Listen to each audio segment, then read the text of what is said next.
worst possible thing you could say when you walk into a car dealership. I spent 5 years with Mercedes-Benz, 5 with General Motors, and the worst thing a person could say when they walk in is, if you could just get me to this payment, we got a deal. So your loan's probably still like 19, which means you got to pay to get out. You're upside down. It's called negative equity.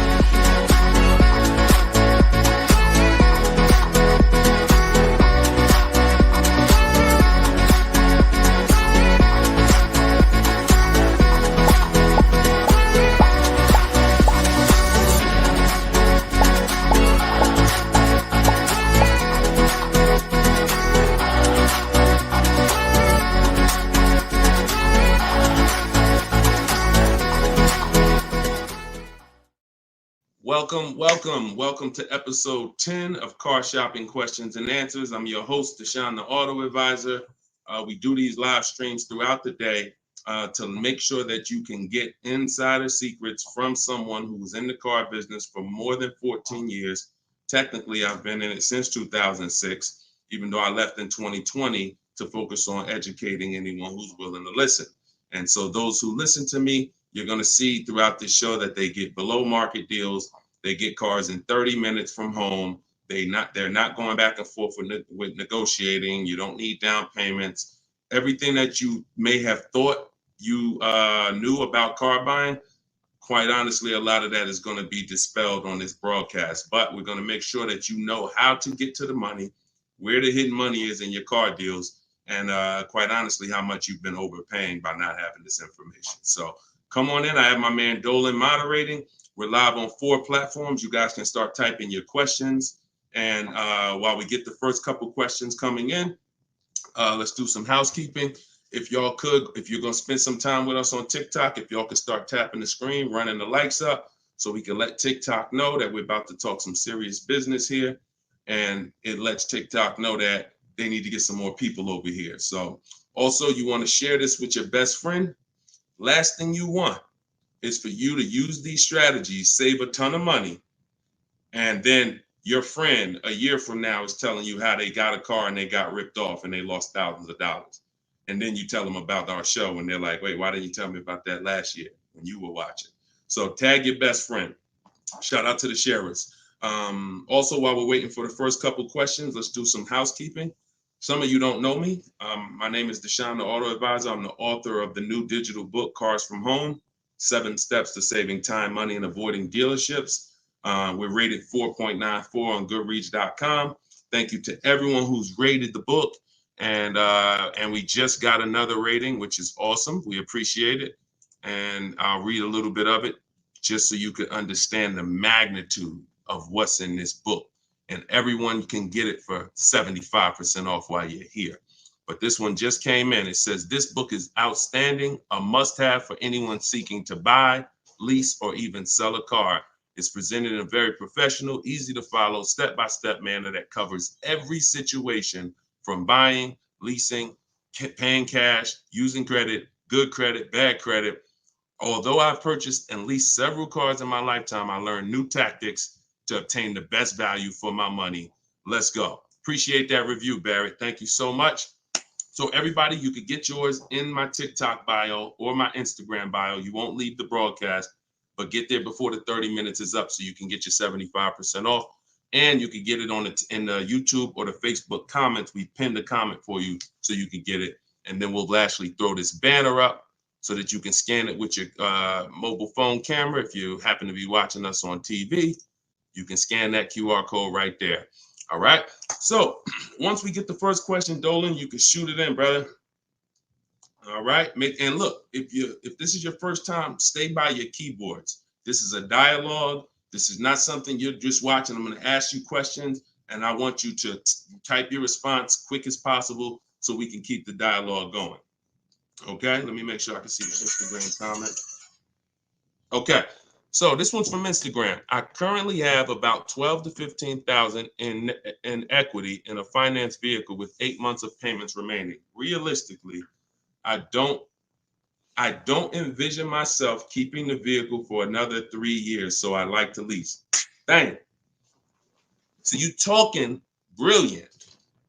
You're talking brilliant. See, everything you thought you learned, who's heard people say never lease? Let's get some, I'm in rare form tonight. I'm feeling very aggressive, but I'm gonna stay calm and cool. Who's heard you should never lease a car? Type me in the comments.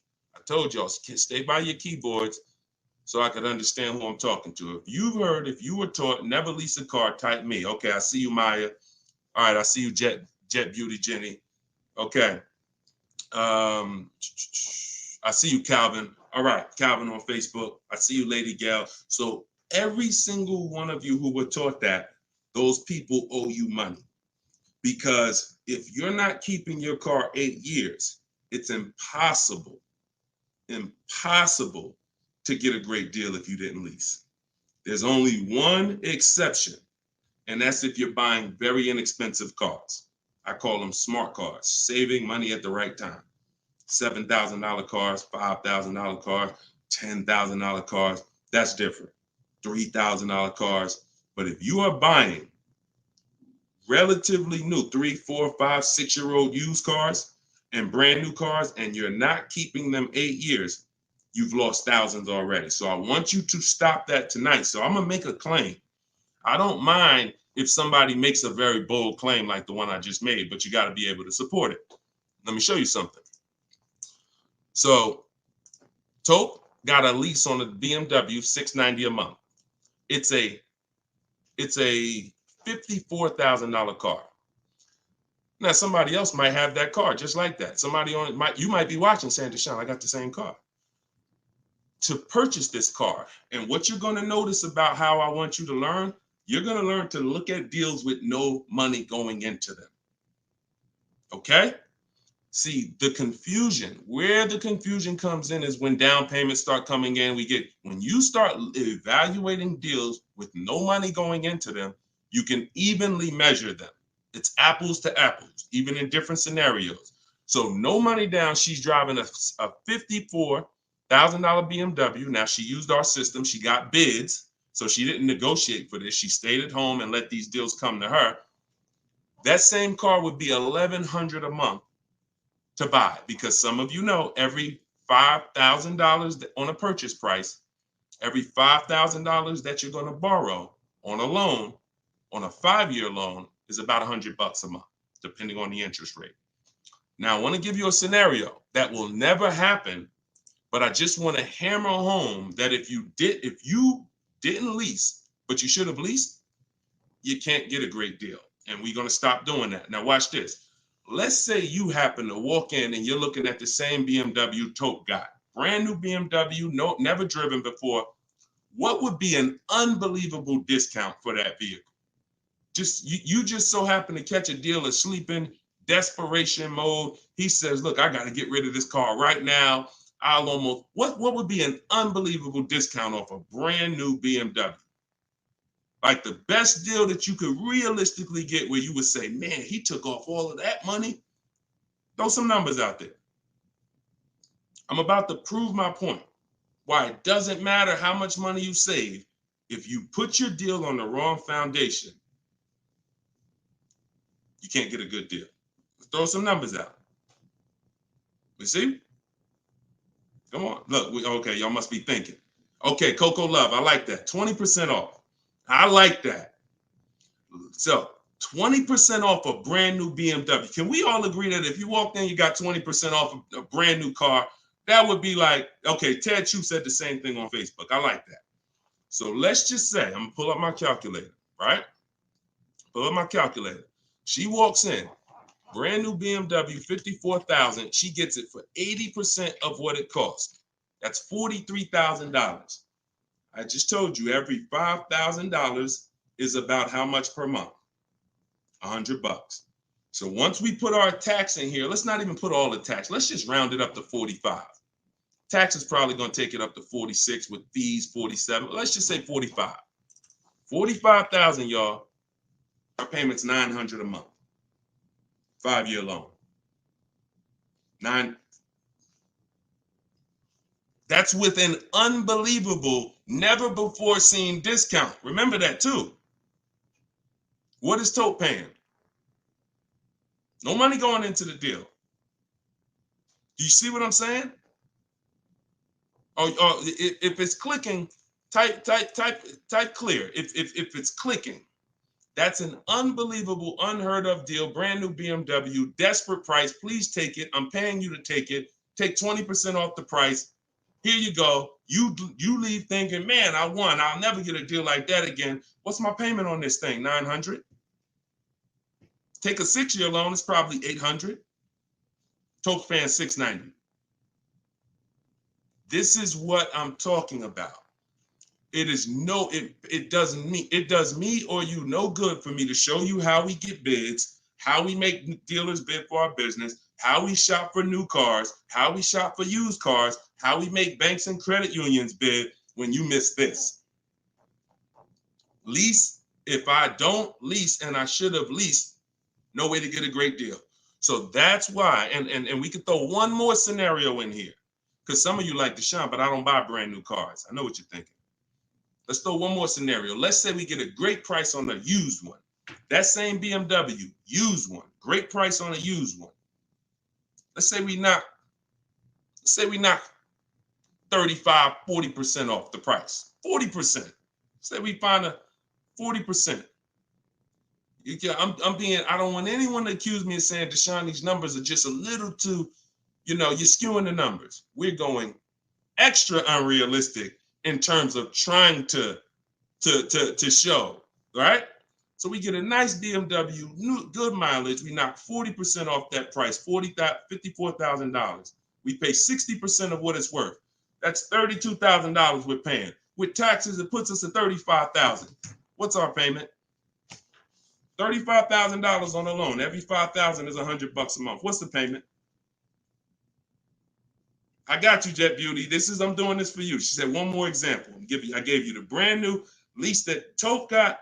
I gave you the brand new. It doesn't matter. You could go and be knock tons of money off on a new one. And here's the used one. $35,000. Every $5,000 is $100 a month. A payment $700 a month. So people are pulling up. Imagine 3 people pulling up side by side. Tope is in her new BMW 2024, paying $690 a month, no money down. Another buyer pulls up next door that never learned about leasing, but is not keeping their cars long term, because there is a place for buying. It's not about, everyone should be leasing. It's the 8-year rule. I'm talking about you short-term people. You're not keeping your cars 8 years, yet you believe the lies that you shouldn't be leasing. We're going to scrap that tonight. If you're willing to unlearn, tonight will be the last day you believe that bad information. So $690 a month, Toke pulls up. Someone pulls up next to Toke, got a phenomenal deal, think they won. Hey, we got the same car. Oh yeah, man, how much you get? You're not gonna believe this. The dealer gave me 20% off this thing. Oh, that's incredible. How much is your payment on that? Oh, I'm paying $900. Oh, really? Okay. Yeah, no money down though. No money down. Okay, what you paying? I'm paying $690. No money down. Oh, okay. Wow. Other person pull up in the used one.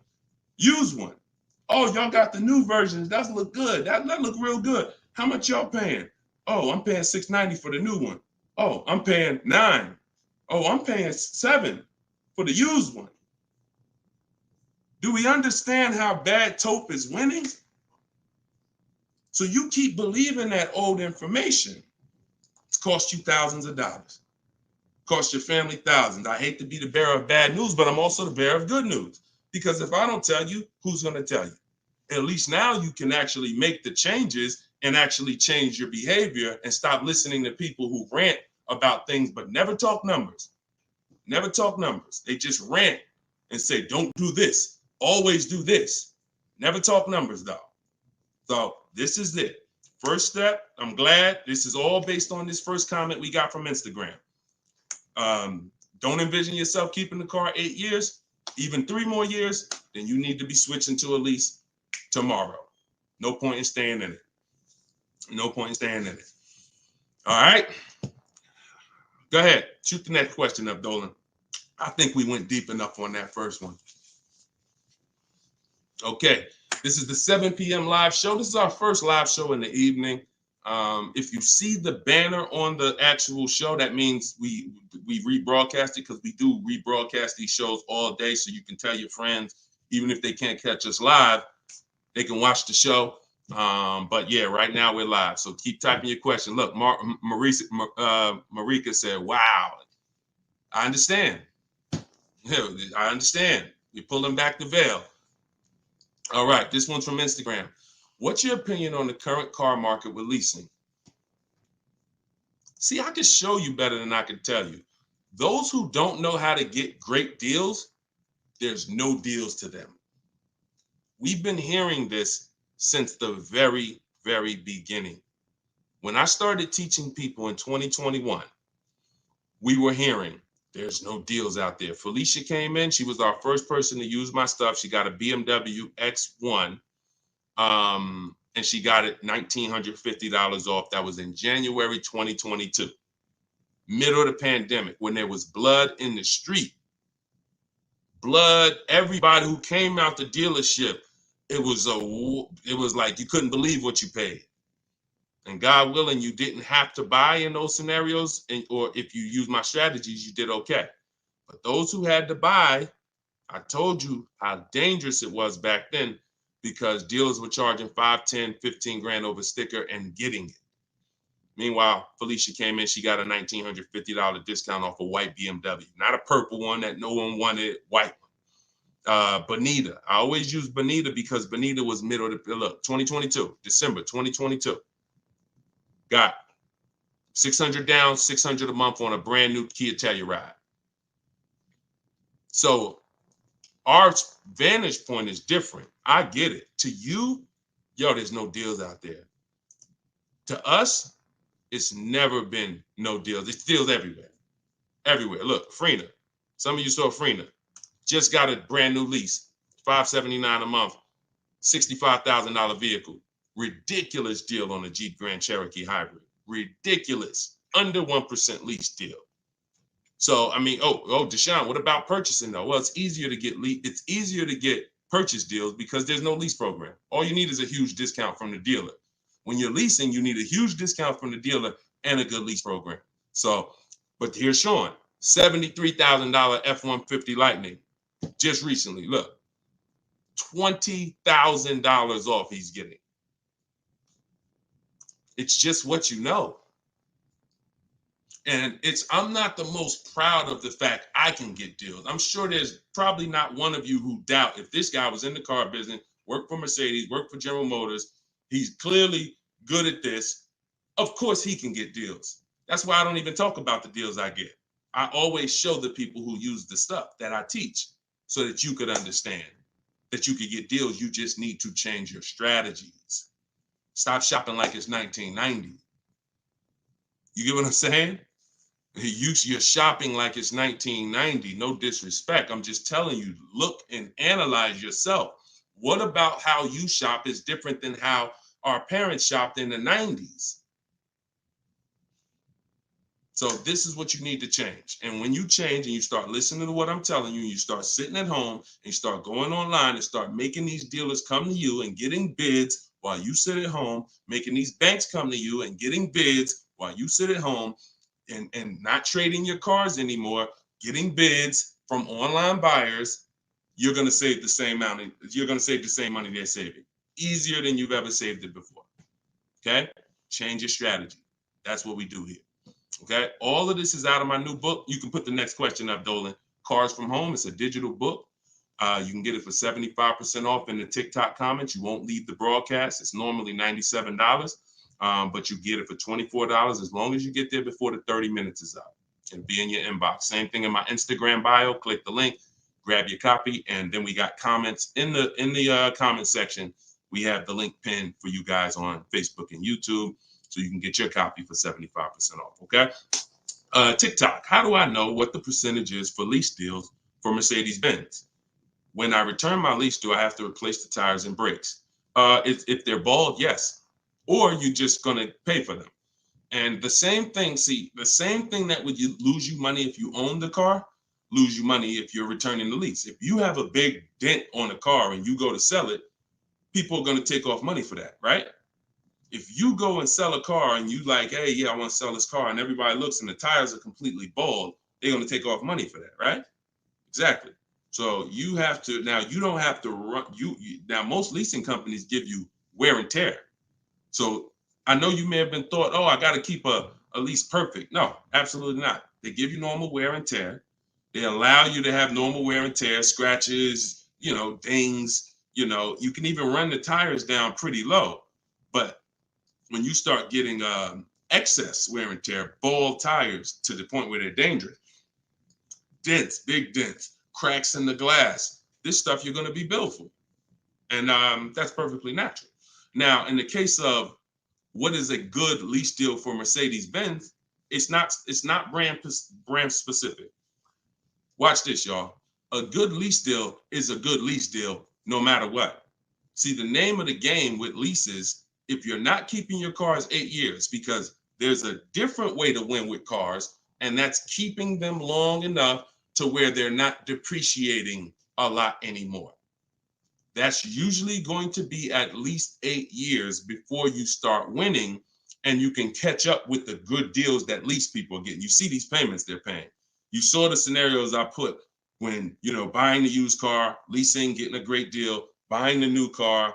In order for them to catch up to that lease deal, they need to keep their cars a very long time, 8 years minimum, so that they can start to recoup some of the money they're putting into these cars that a person who's leasing isn't. So long-term ownership is the way to win. 8, 10, 12, 15 years. Leases, great lease deals is the way to win.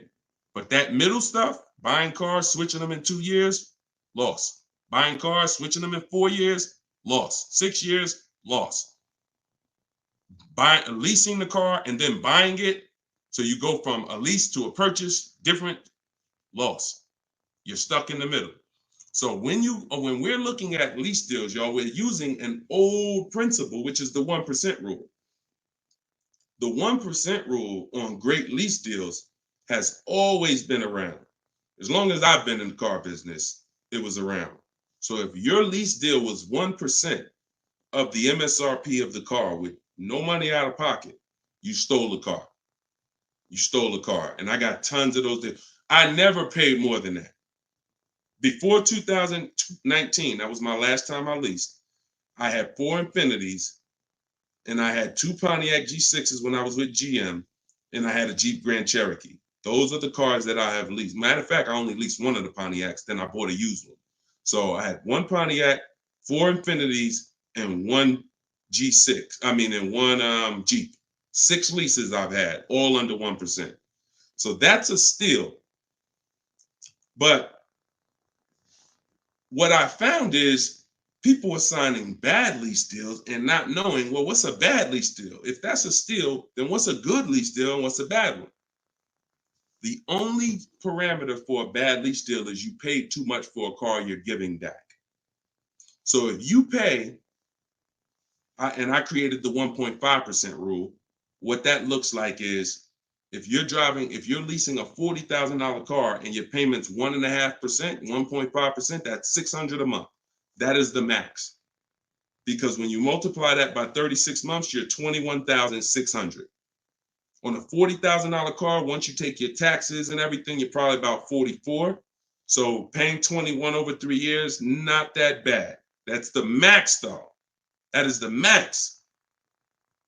Max, you don't go into a dealer, hey, man, you got to get me under 1.5%. No one who's learning from me has a goal to be at 1.5%. If that's the best deal out of all the offers we get, then that's different.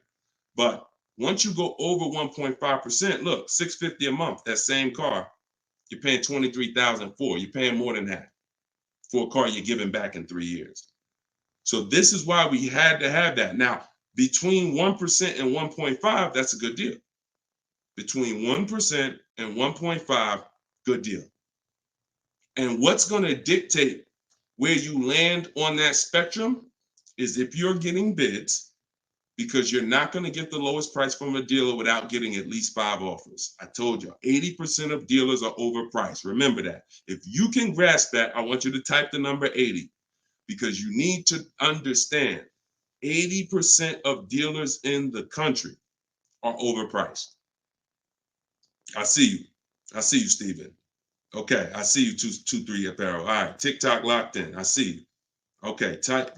When you get that, then you're going to be much more aware that I cannot. I see you. I am Tashan F. Sir. You're going to be much more aware of why you cannot walk into a dealer thinking you're going to get your best deal. Because if there's 10 dealers on the street, 10, now what you should be saying is 8 are overpriced. So I can't gamble and walk in and think, because you can't negotiate and win with an 80% deal. Because their prices are so high, even when you get money off, you still lose. So that's where, so it takes two things to get great lease deals. You have to get bids while you sit at home. You talk to all 10 of those dealers online. I have the best system for doing that. You could do it your way if you want, but you need to do it. In my book is my scripts and my websites I go right to the dealer's website. What we say, you just type in what you want. Everything is copy and paste. But you do this so that you can actually get the offers and find out of your 10 dealers, who are the 2 that are the best priced. That's the whole goal. So you need that to get a great lease deal, a big discount from the winning dealer, and then you need a good lease program. That's what dictates where you're going to fall in that spectrum. You can't get below 1% without a ridiculous lease program. They really want to move the car, but 1.2%, 1.3%, these are happening all day long on cars that you all day long. All right, next question, Dolan. All right, Deshaun, I bought the book and followed your instructions for lease deals. I got a 1% deal quote. It's the best system. Buy the book. Best $24 you can spend, right? Precision Sound. See, I swear when I was putting the book together, I priced it at $97 because I said this book is going to save somebody so much money. It's not fair to have it priced like other books. I got tons of books here. I'll be honest with you. Not many of these books have actually saved me thousands of dollars. A couple of them have. A couple of them strategy, but they serve a different purpose in my life. This will be the book that you look at and say, that book right there saved me thousands and thousands of dollars. So that's the reason why it's $97. But you know what? I'm an author. I said, let's do a special thing. Everybody who jumps on the welcome offer, you could get it for the price of a regular book. There you go. But I'm glad. 1% lease deal. Congratulations. Great job. Enjoy it. Enjoy it. All right, next question, Dolan. Can you use your system out of state? Ted, great question. You're going to find that you're going to become very comfortable dealing with dealers out of state. Because, and I'm going to tell you the truth, a lot of dealers that are close to you, when they see your zip code, they've already determined and made up in their mind how much they're going to discount, or if they're even going to discount, based on where you live. If you're 20 minutes from them, why do I need to give you a discount when I know the average person shops 2 dealers before they buy? Now, I don't want you to be average. Let the average people get average deals and above market deals, but you're not going to get below market deals doing average things. I'm going to say that again. You're not going to get below market deals doing average things. Most dealers know, this is NADA research. This is the company that studies car buyers. People shop 2 dealers and then they buy. So if I'm sitting here watching you and I see a zip code, I'm not going to give you a great, especially if I'm an 80% dealer, forget it. But when you start talking to these dealers that are 45 minutes away from you, an hour away from you, now they'll never see you without the online tools. And what we want to do is these smaller dealers that are usually that don't have the foot traffic, we want to give them the opportunity because they want to be able to compete with the dealers in the city. And if it's up to walking in, they'll never have that opportunity. But when it's online shopping, they get the same opportunities, and they will sometimes take that opportunity and make sure they beat their competition. going back to Sean's deal, very important to see this. Sean posted in our groups. We have a private group. He said, I haven't seen the other. I said, I haven't seen the other offers. This is when he showed me he was saving 20 grand. And he said, you know, what do you think about this? I said, you're saving 20 grand. But I said, I don't know what the other offers are. Because what if you could save 25? Don't get excited about one offer. You got to get 5. I sold a car, a Maybach, and years ago, it had a $20,000 rebate on it. What if this car had a $20,000 rebate? We don't know. So he said, look, I got 15 offers. See, the difference is when you're using an online system, you sit at home and you start learning how to go on these dealers' website, copy and paste what you want and get these offers. You're going to be like, dang, I could get 5 more offers just like that. So he got 15 offers. Now check this out. This is what's important about this question you just asked, Ted. I couldn't find anything under MSRP locally. He expanded his search to 150 miles and he found this deal.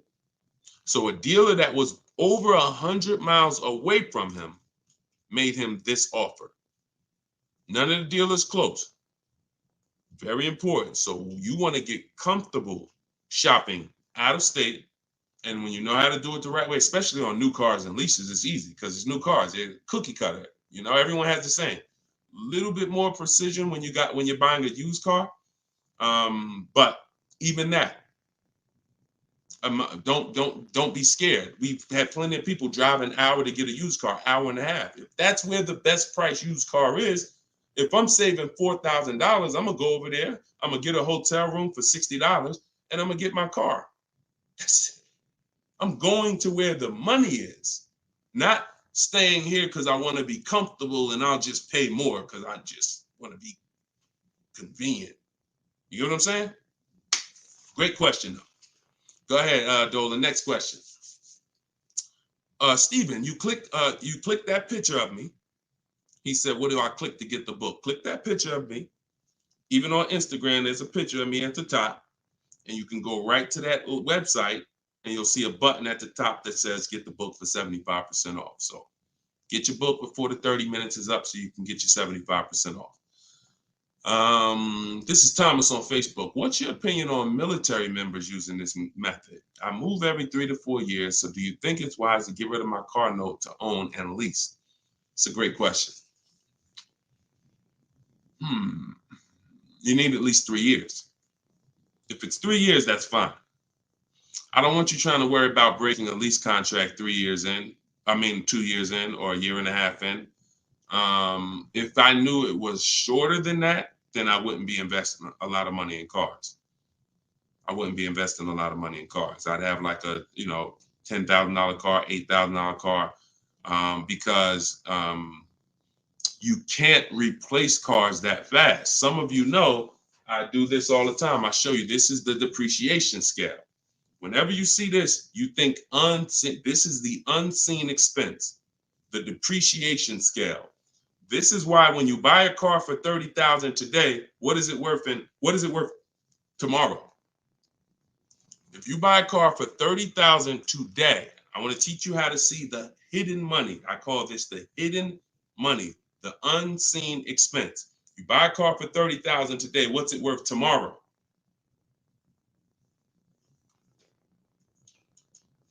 Throw some numbers out there. Let's see Instagram. I'm just talking 24 hours later. You bring the car back 24 hours later. Is it still worth $30,000? Right? Look, iHeart said 22. Maybe not that much the next day, but you could be. You could be 25, 29. Look, it's worth less, right? So now that's the beginning. Now you park that car outside your driveway a year. Don't touch it. Don't drive it. You paid $30,000 for it. Come back a year later. What's it worth? Now we're getting into those 25s, 22, 20. Look, you never drove it. You didn't drive it one single mile. That's what we are. And look, that's happening the first 5 years that you have the car. Now, there's one exception, Thomas, if I'm you. if I can get 3 to 4 years, I'm leasing. No doubt about it. 3 to 4 years, I'm leasing. Now, your goal is to, if you got to make a move, you don't want to lose money and you don't want to have a bunch of negative equity. So what you can do, what I would suggest you do, if you don't have the 3 years, then I would buy a pre-owned car. I wouldn't even go with a $10,000 one. I just make sure I get a great price on a pre-owned car, so that with pre-owned cars, you can swap out and you don't lose. Compared to someone who's leasing, though, you will, because you're going to pay about the same amount they're going to pay, but they're going to have a brand new car and you're going to have a used one. But that's the risk you have to take, because if you try to lease and then you end up having to get out of it in a year, no, can't break that contract that easily and you're going to lose money. So if you got 3 years, I'd lease for sure. If you only got 2, then I get a great deal on a pre-owned car. And then that way I'm safe. If I do need to get out of it, I can sell it and probably break even within a 2-year period, because it's not going to depreciate as much as a used car. I mean, as much as a new car. Okay? If you got 3-4 years, man, lease. When a lot of you, when you realize I'm not talking to you who are keeping cars 8 years. If you have a car outside your house for 8 years or longer, type me. Matter of fact, type K. We call that a keeper. You got to be able to distinguish the difference in these scenarios. Anything outside your house for longer than 8 years is a keeper. We're not even comparing leasing. But when your kids come to you and say, Mom, Dad, I want a car, we don't automatically make them this is going to be a keeper. You're going to keep this thing for 8, 9, 10 years. No, I'm not. I'm going to keep this car maybe 5 years. Okay, then you should be leasing. Okay, your spouse. Me and my wife did it all the time. We had one car that we bought. That was the Pontiac G6. And then we would lease a car and we would rotate the lease. So you can have both. But the key is knowing every time you're about to buy a car, the first question is, how many years am I keeping the car? And if it's not 8, then you should be shopping for great lease deals. If it's 8 or more, then you should be buying. Very simple rules, boundaries based on numbers. All right. Go ahead, shoot the next one up, Dolan. Great question, Thomas. And anybody who's in that situation, that's a good strategy for you guys to follow. YouTube, 6 months left on my 36-month lease, 12,000 miles per year. Things came up and I had to use the car every day, 99,000 miles so far. What can I do? You pay. Now, what you can do is you're going to do an equity assessment. There's 3 ways you're going to work that you compare this. 3 ways, and you're trying to see which one is you're going to bite a bullet because you use the mileage. And again, I want to make it clear, had you purchased the car and put that same amount of mileage on it, your value of your car wouldn't have been like this. That's the average driver. Average driver, their value's dropping like this. That's average. You lose, a couple thousand every year, 5,000. You lose percentages. 20% the first year, 15%, 10%, 12%, 10%. That's the average driver. If you bought it, you'd have lost probably 25% in 1 year based on the way you drive. So it's not a matter of, I leased, I shouldn't have leased. No, this is what happens if you don't cater the lease to the lifestyle. And sometimes you have a lifestyle change, but it doesn't change the fact we have to account for the mileage you use. So we're going to do an equity assessment. You're going to see, if I sold this car, because the reason you're going to do this first is because you want to see what the highest bidders would pay. CarMax, Driveway. This is step 2 in my book, equity assessment. CarMax, Driveway, Carvana, Kelly's Blue Book, instant cash offer. Do not use Blue Book. Please do not come to me talking about what Blue Book said your car is worth. We don't use algorithm sites. We get real offers. Cash offers is all that matters to us. Okay? Kelly's Blue Book, instant cash offer. AutoNation, sell my car, and Car Guru, sell my car. That's 6 offers. And you're going to get that after you get your payoff. Now, you're going to see how upside down you are. And once you see that, okay, I'm upside down, How many miles did you contract for? Oh, 12,000 miles a year. Okay, so all right. So once you see, all right, my highest offer is 23,000, but your payoff might be, 30. Then that means you're $7,000 upside down. So now you can compare paying that money to now saying, all right, well, what happens if I return the car? Now, this is the second scenario. First scenario, when your over mileage is selling it. What does that look like? Second scenario is actually taking the mileage penalty, because I just told you $7,000 is the bill over there. In that scenario, mileage penalty, you contracted for 36,000 miles and you got 99 on it. So 99.8 minus 36,000 miles, you 63,000 miles over, and you're probably going to be charged 25 cents per mile. So that's a $16,000 mileage penalty that's coming if you stayed to the end. So that's why you want to compare selling, paying the difference. If you got some cash on hand, that would be the best way to do it. Now, the last thing that you can do, which is, see, I don't like these scenarios because these are negative equity scenarios with leases, and we really shouldn't. Besides an emergency, we really should not be in negative equity situations with leases, only finances.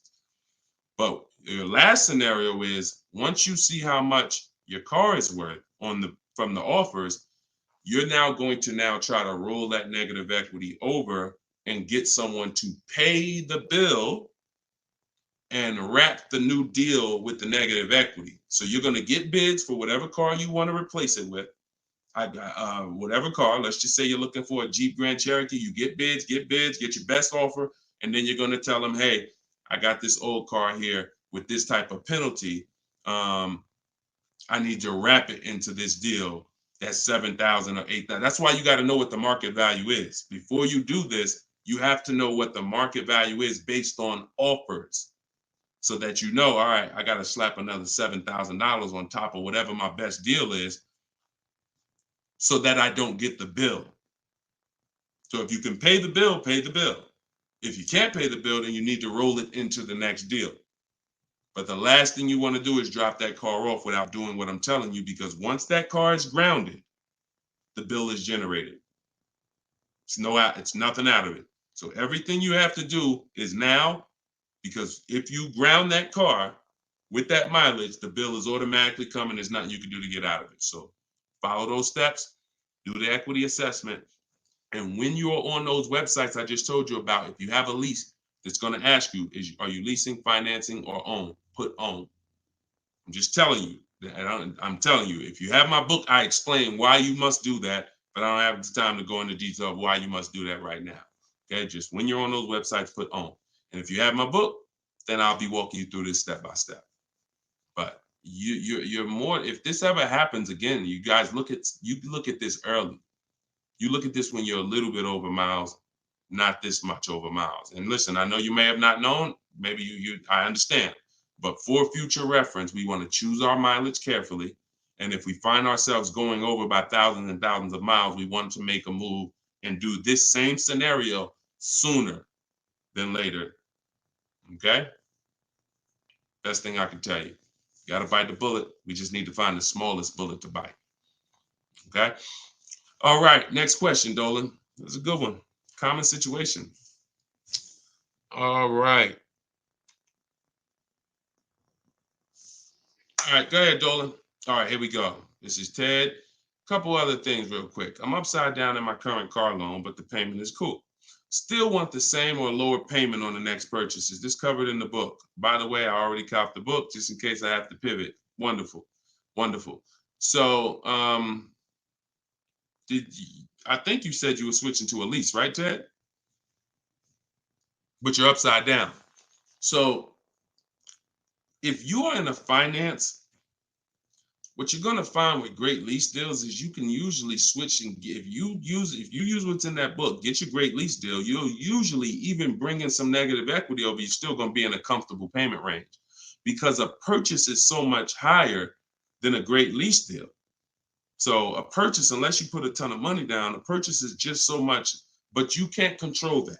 All you can do is do your equity assessment, like I walk you through in the book, and then determine what you're going to do with the negative equity. Pay the difference or transfer it.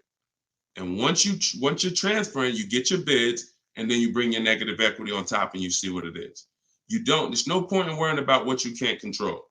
But I can tell you that most times switching from a lease to a finance to a lease, you're getting more car and you're usually dropping your payment, especially if you buy new cars. If you buy new cars, forget it. You're dropping your payment dramatically. So you can still move negative equity over. But even on used cars, you're going to see that just going from a finance, you saw the scenarios. If you were here at the beginning of the show when I started those 3 scenarios, you saw how different the payments were. So that lease gives you so much room to customize, bring over some negative equity, and still be better payment-wise than purchasing. Okay? So yeah, keep me posted, man. Make sure you send me your success story. Thomas just got the book. When will the next session be for the step-by-step breakdown? I don't do a step-by-step breakdown. Look, I'm talking to the public, and here's what I won't do, because it's just not fair. I'm not going to spend a lot of time talking to people who have the book, because the book is step by step. Every now and then, Dolan pulls a question in, great, but I'm talking to people who don't have the book. I'm not going to make the whole show talking to people who have the book, because quite honestly, like I said, I got a lot of books up here. I can't talk to one of these authors. If I'm reading something from, this author over here, but the book is set up in a step-by-step way. So just use it and win with it. All right. Go ahead. Shoot the next question up, Dolan. It just would be corny. That'd be corny. Oh, he's only talking to people that got his book. No, we're not doing that. DJ Flair, YouTube. I haven't gotten APR under 1.4 on a lease. Should I settle? How many offers do you have? Now I'm looking at the comment section, DJ Flair. I need you, if you're going to ask a short question and then I'm asking you a follow-up question, I need you to type fast. And that's a quick look. Number, send. 3, send. 1, send. You know what I'm saying? I can't spend too much time if you're not right close to your keyboard. So okay, let's put it like this. If you don't have, I see you, Coach Troy. Thank you so much. Thank you to the people who support the broadcast too. I appreciate it. And shout out to the sharers. Shout out to the sharers. I see you, Body Gang Nunu. Thanks for everybody that's sharing the broadcast. Your friends will be mad at you if they find out you've been using this stuff and you didn't tell them, especially your best friend, your closest friend. If you've been using this stuff and you didn't tag them, go ahead. Go ahead, type your question, Coach Troy. We'll get to you. All right, I don't think DJ Flair's tapped back in. So here's the thing. The only time we're settling on any lease is when we have at least 5 offers. Because when you shop the right way, and anyone who shopped using my stuff can attest to this, when you shop the right way, you're going to see on a regular lease, any vehicle you name, you're going to see $150 to $200 a month difference. I told y'all, I'm not just telling you 80% of dealers are overpriced.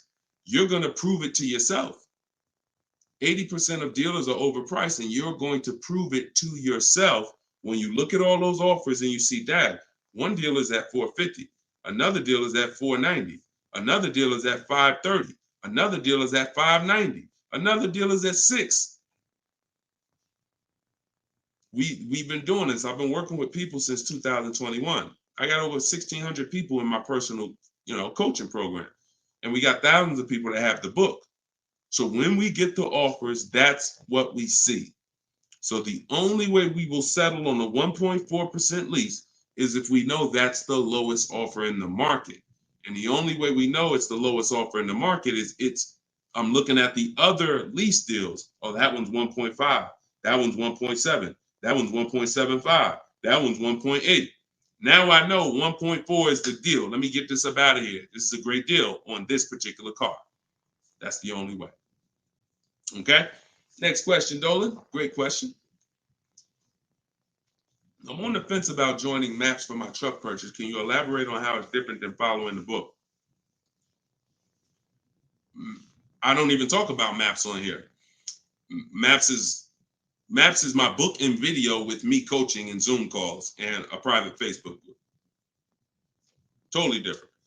And again, that's another reason why I can't get too big into giving questions and answers. Look, the book is there. It's $24.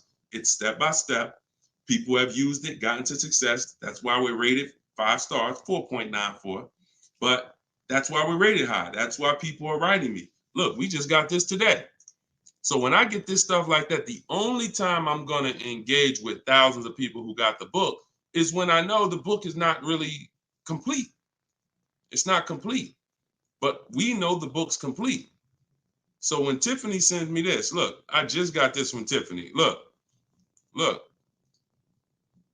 I believe we got a great deal. Look, 2024 Mazda CX-90, $44,820 on the sticker. Discount was $6,530. That's ridiculous. That was her best offer of all her bids. $65,000. She saved 15% off the price of the car. Brand new car. She just sent me this.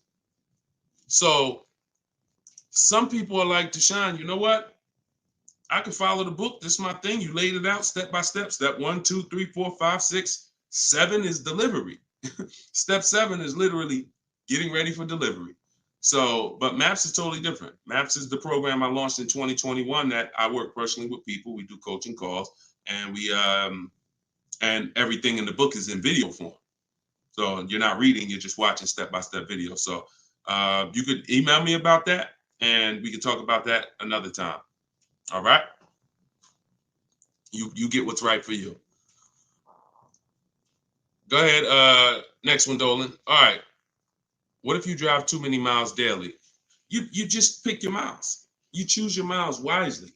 You can see, here's what I want you to understand.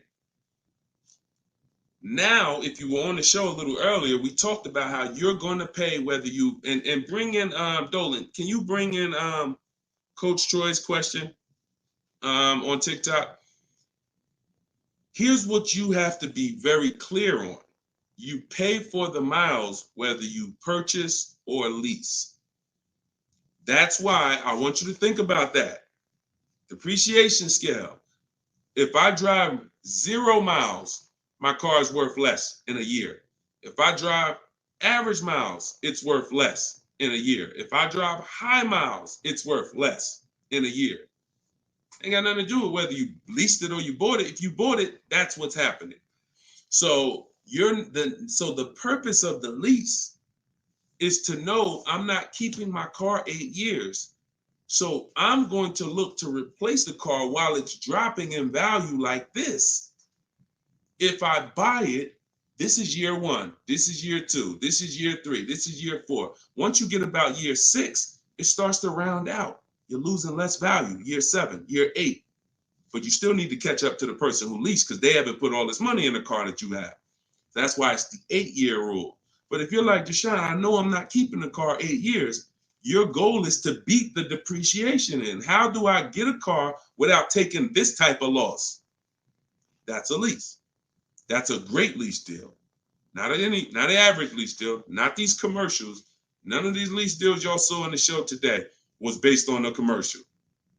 Nothing. They were probably thousands better. Do never look at commercials and think, oh, that's a lease deal. Absolutely not. Absolutely not. So what you're going to do is you're going to assess your miles, see how much you drive to work and back, how many days a week, and you're going to come, you're going to add that up over the year, and you're going to come up with a number. And if it's 18,000 a year, great. I worked for Hyundai for 6 weeks, and I keep the story short, but I worked for them for 6 weeks. I was a manager there. Owner ended up getting indicted. Straight up highway dealer. Like I would never, it's the only dealer where I said, whoa, this ain't for me. No way. Got out of there in 6 weeks. Gave them their car back that they had me driving. I said, I appreciate it. God bless you. So I end up getting, I had a person who was dropping off their lease. And I was doing the paperwork to ground the lease for them. Hey, I was doing the work to ground the paperwork, and to ground the lease, and I saw that he had like 70,000 miles on the car. And I said, "You lease this?" He said, "Yeah, man, I always lease." I said, "Wait, you in sales?" No, he told me. He said, "Yeah, I'm in sales. I drive over 20,000 miles a year. I used to buy my cars, and I just be, all this negative equity. I had to put big down payments. I just, once somebody showed me about leasing, I never stop. I pay my payment, I bring it back after 3 years, get a new one every 3 years." I said, "Wow, that's crazy." Then I looked at his payment, and I saw his payment was only like $150 a month more than a normal payment. It wasn't $500 more a month. It was $150, $175 more to get the additional mileage that he needed. I said, "Man, I'm telling everybody about this," because I had high mileage drivers coming in with same amount of mileage on that he had, 70, 80,000 miles, except they bought it. And now I'm like, "Hey, you got like 12,000 negative equity because your car, you got so many miles on it." And they're like, "Yeah, I know." So before I learned that about high mileage leases, that's what I used to do. I didn't understand it, but now forget it. And that was back in that was 2016. So everything I've learned, I bring it to the public, and I've learned from seeing bad scenarios. So no matter how many miles you drive, as long as you're not doing like Uber or Turo or something where you're renting the car, you're just putting like as many miles as you can on it a year, and you don't really know how much you're going to put on. As long as that's not the case, it's predictable, then for sure. I have 2 strategies in my book for high mileage drivers that don't keep cars 8 years. 2 strategies: high mileage lease, and then something I call 2 cars, 1 payment. High mileage lease, 2 cars, 1 payment, where you split the mileage. You have 1 car you buy, and then you pay that car off, and then you have 1 nice car that you lease, 12,000 miles, and you just split the miles. Either way, stop buying.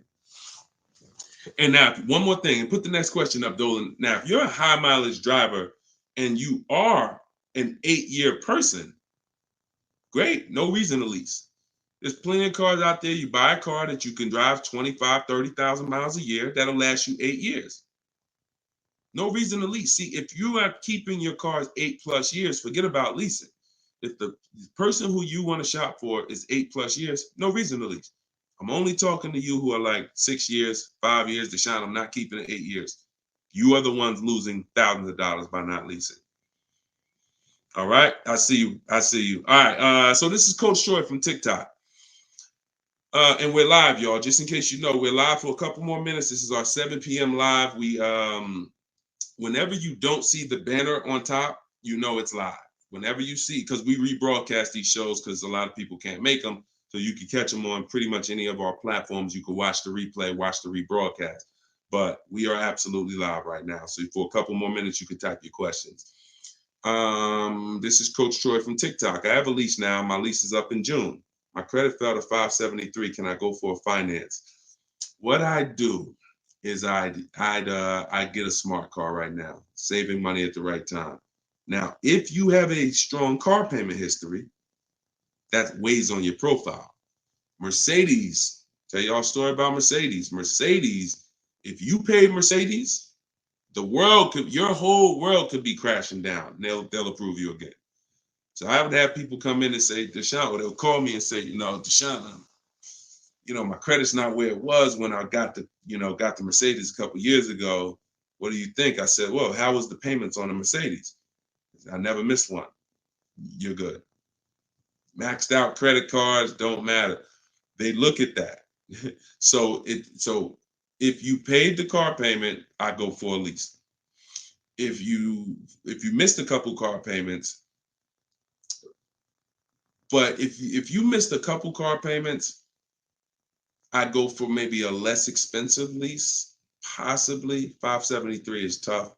You need a lot of stuff to weigh, because I have something I teach. It's about profile, not just about score. So profile is how long you've been on your job, the money you make. Probably the 2 biggest indicators are payment history and credit score. But outside of that, that's not all it's based off of. So you got to kind of look and say, all right, if my credit score is low, do I have anything else on my profile that makes the profile look attractive? That could be, you know, that's usually either a car payment that you paid on time, or um, you only missed a few payments and they dropped your score low. If you got like 60, 90-day late, then I would tell you, okay, let's get an inexpensive car, $10,000 car, get something small. I call this a smart car. In my book, I refer to this as a smart car, saving money at the right time. Now, this is a setup car because you're in a rebuild. So your goal is to get the smallest car possible because you pay for size.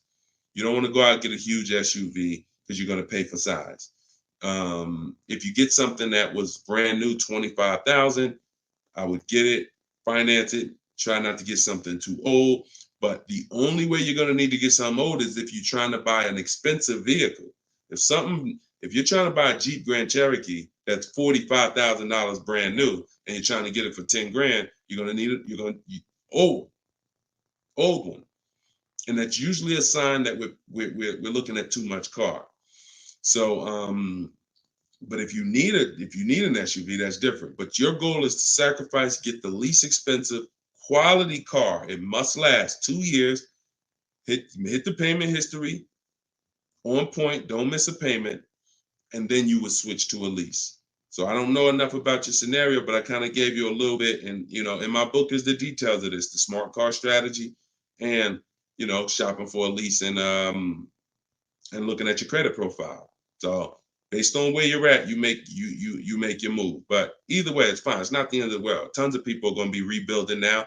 Just make sure you're doing it right so that you don't set yourself back with your next car. You want to set yourself up.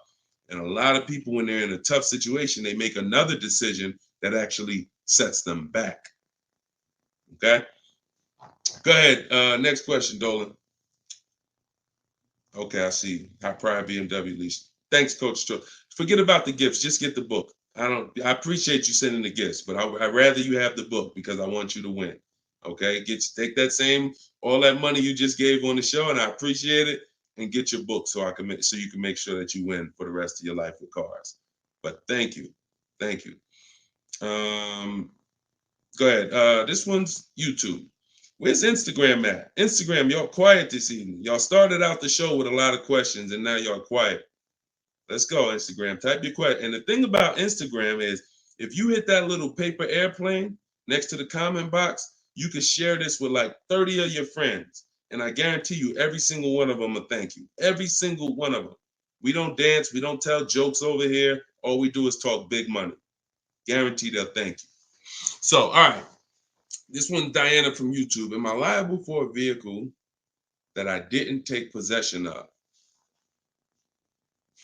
If the paperwork has been sealed, signed, the bank has been notified, if there's a bank involved, you can be, just because you didn't pick it up, but you would have had to sign all paperwork and basically have them turn that paperwork in, which would start the motor vehicle processing, where they're going to register the car in your name. Once this process has moved forward, whether you took the car or not, that vehicle is linked to you.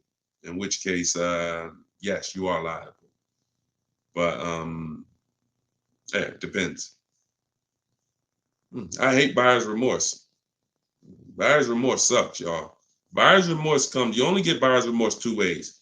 You got a bad car or you got a bad price, or both. So you need boundaries to get good cars, quality cars. Choose the right cars that you're gonna like, gonna love, gonna enjoy, so that you don't regret the car.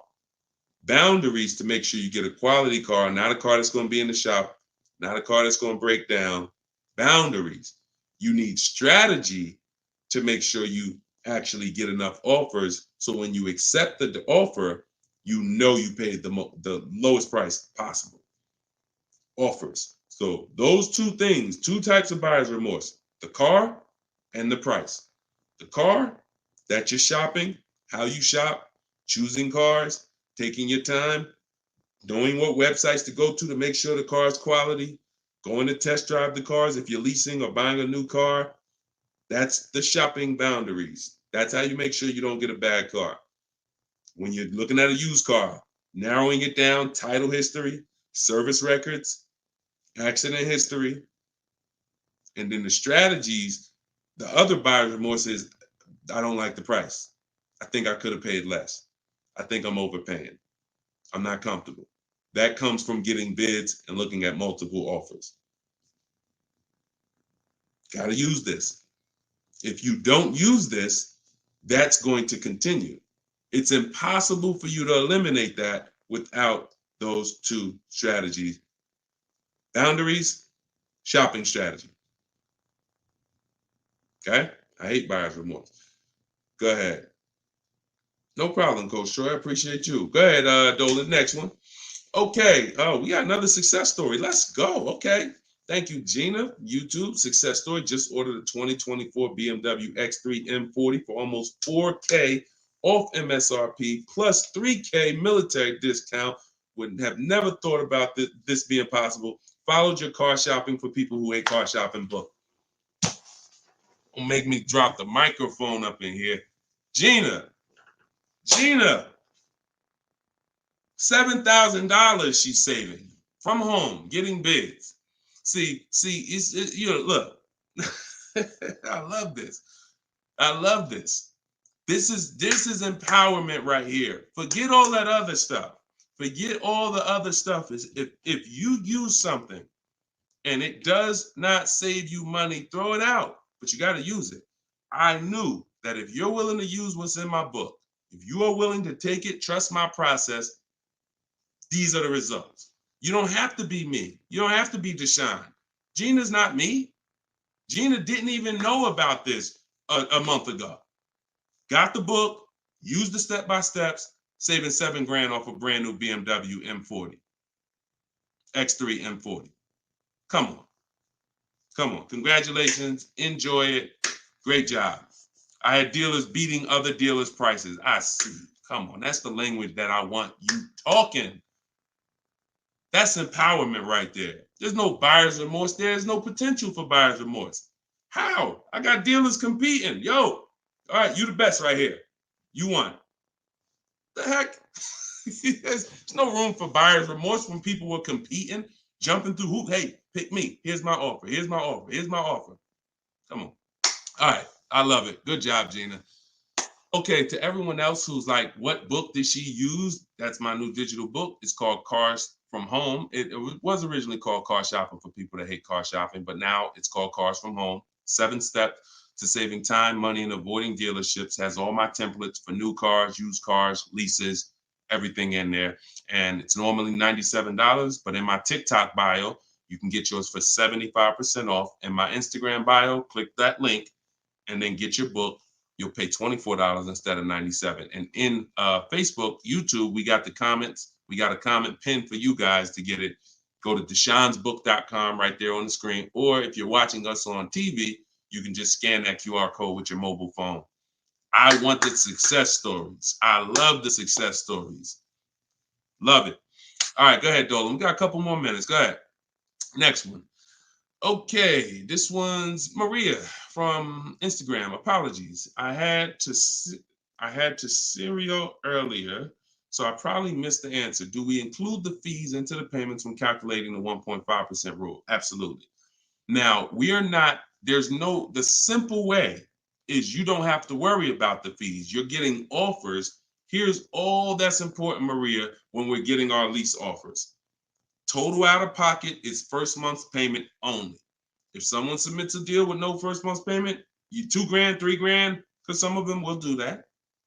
Can you please, resend the offer with just first month's payment? Then 12,000 miles per year. Then we're getting at least 5 offers. And then what we're doing is we're dividing the monthly payment into the MSRP. Dividing the monthly payment into the MSRP, not the selling price. Doesn't matter the selling price. The selling price is what affects the percentage. That affects the percentage. You need the MSRP so you can judge the deal. MSRP. Divide that into the MSRP.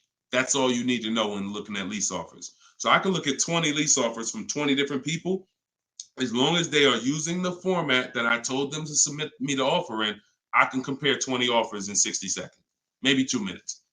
Boom, boom, boom, boom. All right, this dealer made the best offer. Very simple. Don't worry about fees with leases. Just do those percentages. Everything else will slow you down. All right, great question. All right, wasn't it fun? Look, Precision Soundworks said, wasn't it fun following his steps? I just gotta put that on it.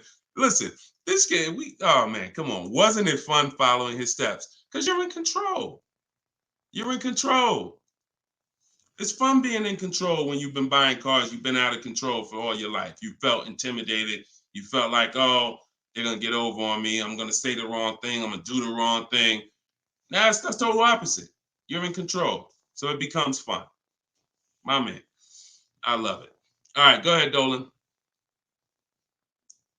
Okay, this one's from TikTok. My brother totaled my car with only liability insurance. What should I do? Talk to the insurance company. Being underinsured is a real thing. That's called exposed. You're out there with exposure. So liability insurance, yeah, and hopefully it was a very inexpensive car, like a $3,000, $4,000 car. You know, I hope you weren't. You know, hope it wasn't like a $10,000, $12,000, $15,000, $20,000 car. This is why insurance exists. I'm sorry to tell you, like that's some of the worst scenarios. But you know, being underinsured is a real thing. You know, so make sure you're using. I use a company called Insurify.com or Jerry to shop insurance. It shops all the companies for me because you should be shopping for car insurance every single time your car insurance is up. And you know, but yeah, you got to be properly insured because these things happen. Say, look, gap insurance. A lot of people don't know. People will say, "Oh, I won't buy gap insurance," or they'll say, "When I go into the office, never say no to everything." Well, if you needed gap insurance or you needed the right coverage, we either get it from the dealer or we call our insurance company. There's other insurance companies that sell gap insurance, but before we get it from the dealer, we'll call our insurance company or we'll go online. But if you total your car and you owe 25, but the car's net value was 20, you got a $5,000 bill coming. Totaled your car, lost your car. Now here comes a $5,000 bill. Hey, what happened? Gap, exposed. So this insurance thing is very real. So please make sure. I mean, I hope it works out for you, but make sure you have proper insurance coverage. All right, go ahead, Dolan. All right. Great questions. Great questions.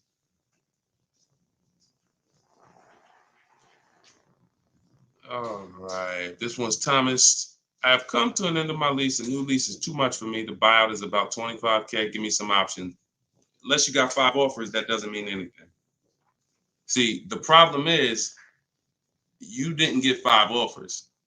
So you probably got a lease quote from an 80% dealer who you've been buying cars from, leasing cars from. You come in, hey, what's a new one going to cost me? They're trying to keep you high based on three years ago. Everybody was overpaying and they're trying to keep you high. They're trying to keep their profit. And you look and saying, wow, the new one's 700. Nah, I can't do that. I guess I'm going to do something different. Meanwhile, when you start getting bids, you'll see that maybe the best deal on that is 500. See, all of these deals that I'm showing you guys, you got to understand something. These are not deals that people are getting by walking into dealers. Look, this is Charles. He got a Hyundai Palisade, top 10 most popular SUVs in the country. $48,000 vehicle, $597 a month. $597 a month. Listen, and just so y'all know, we live right now. This is not a replay. So we are straight live. I want you to know when we're live and when you're watching a rebroadcast. Okay? Like, understand, this doesn't happen walking into a dealership. So when I usually hear questions like this, oh, I'm gonna buy the lease out, or hey, there's no deal, you know, the new lease payments are too high. No one who's getting multiple offers are saying that, because what you would be doing is you would be flipping to another vehicle. Before I go from leasing, which is a value play.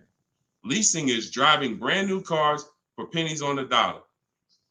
To go from that to buying a used car is an entirely different thing. Buying your lease is buying a used car.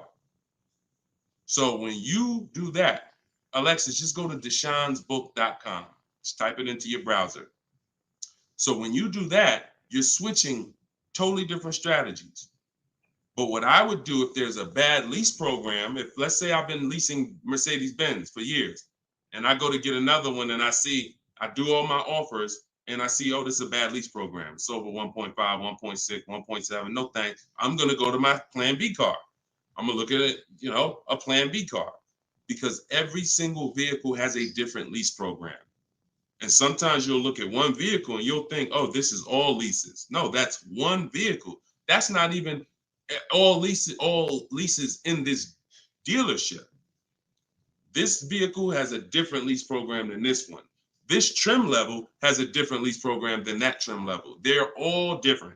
So when we get locked in on one overpriced lease, especially if we didn't get 5 quotes like I teach,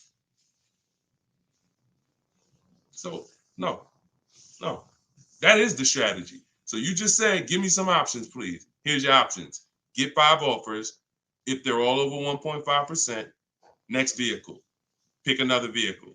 Get 5 offers. If those are over 1.5%, pick another vehicle. Eventually, you're going to find a vehicle that has a great lease deal, and you're going to say, okay, this is it. They're all different. If you're using my book, you can do this in 60 minutes. Your first time using this, it'll probably take you 90 minutes to do the process. Second time, you should be around 60. I want you guys, by the time you use this 2-3 times, you'll be getting car. I can get any car I want, get the best offer, look at the whole market in 60 minutes, 45 minutes, 60 minutes. So that's not going to be your first time. 90 minutes probably the first time. But this is 90 minutes. By the time, that's not one trip to the grocery store. It's not even one trip to the grocery store. All right, y'all. We've been on for an hour and 18 minutes. We like to keep these lives around an hour and 15. We're gonna wrap. We'll be back. Listen, this is what we do. Shout out to the surprise success stories. Thank y'all to everybody who spent some time with us. Everything that I taught tonight, everything I taught today is out of my new book. It's called Cars from Home, 7 Steps to Saving Time, Money, and Avoiding Dealerships. It's the science of shopping from home online the right way. There's tons of people who try to shop online. There are car sales people who have mastered the science of not giving quotes online, making it hard to buy online. So the same way when people were walking into the dealer, car salesmen got trained on how to handle you. The same way they saw millions of people go to the internet, they created internet sales departments to get trained on what? How to handle you. So you need a strategy to make sure that you're doing this the right way, getting bids. You don't have to be a great negotiator when you're great at getting bids. And that's what the book is about. So you can get your copy for 75% off. It's $24 in my TikTok bio or my Instagram bio or the link in the comments on YouTube or Facebook. And if you're watching us on TV, just scan that QR code with your phone. But we'll be back sometime tomorrow, depending on when you're watching. And this is what we do. Let's keep saving this money. All right. God bless. And thank you to everybody that got the book. Email me your success stories. I want to see more success stories. All right. God bless you.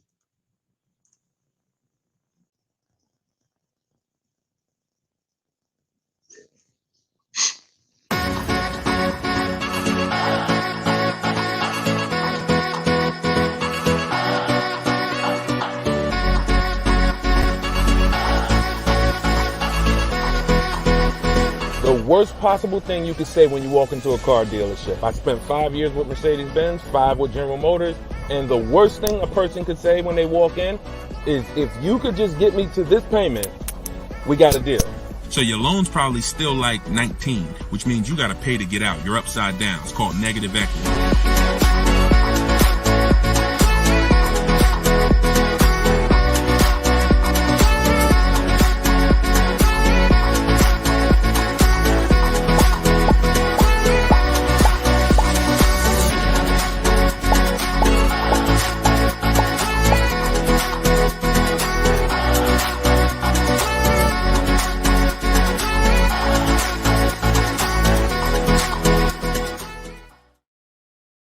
Welcome everybody to episode 11 of Car Shopping Questions and Answers.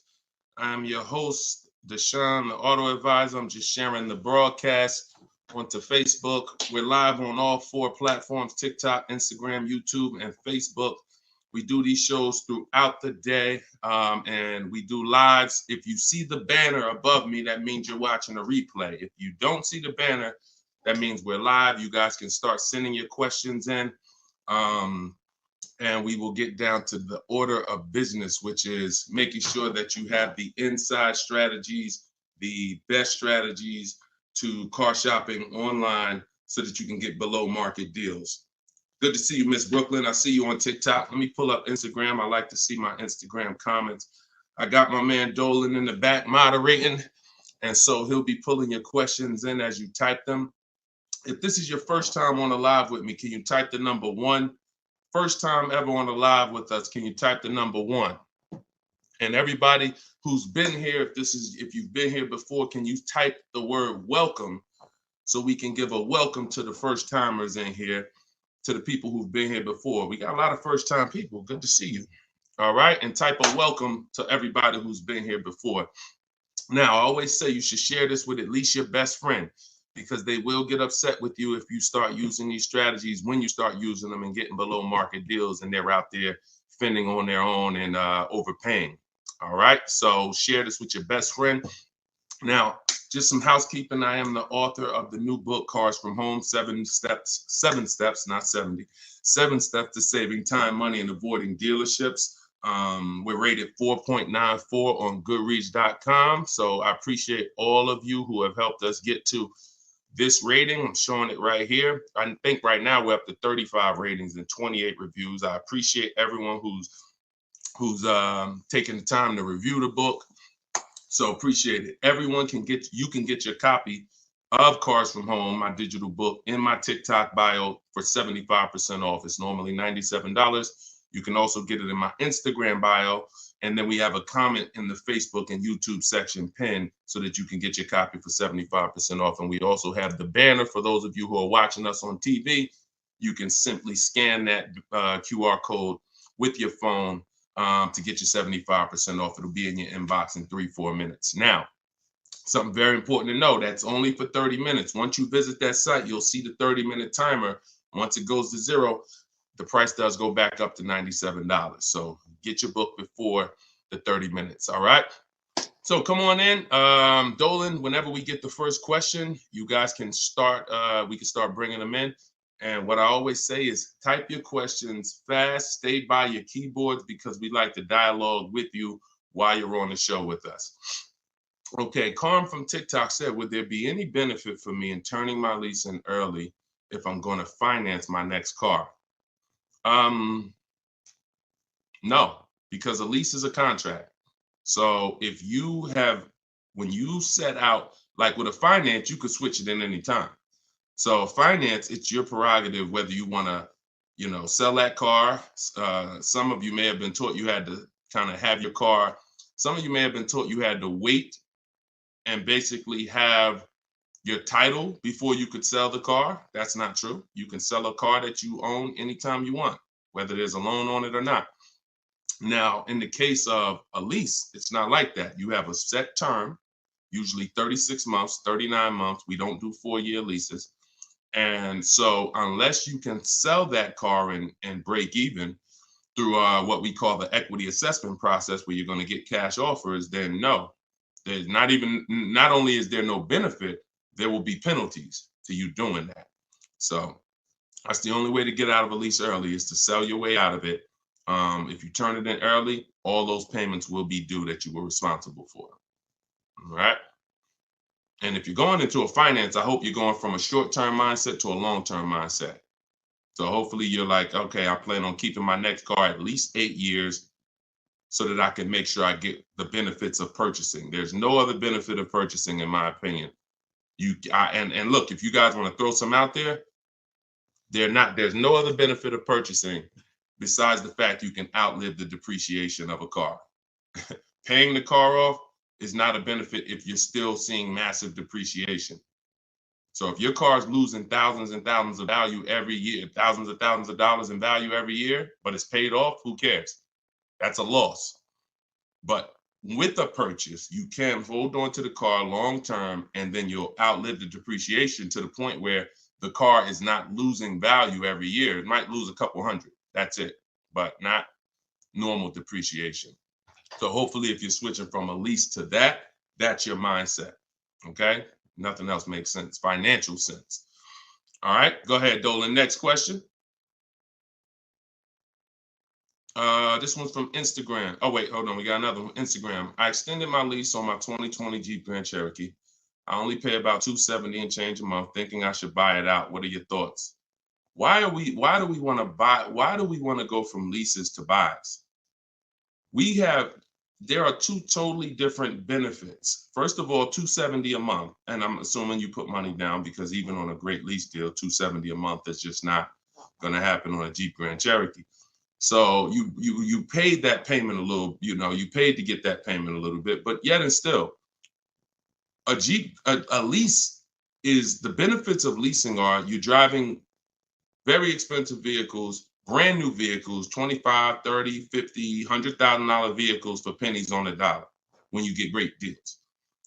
You're literally driving them for 30%, 40% of what someone who purchases them is paying when you get great lease deals.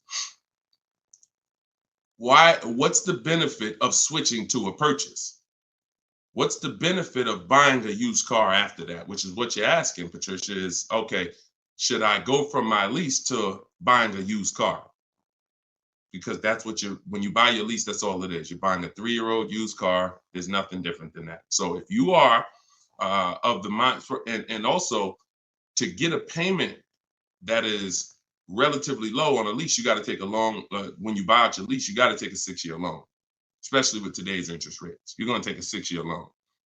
So you're literally paying on a car for 9 years. You're committing to a 9-year payment on the same car.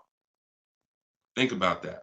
If y'all enjoying it, y'all going to spend some time with us. Could y'all tap the screen, keep running the likes up on TikTok? Appreciate you.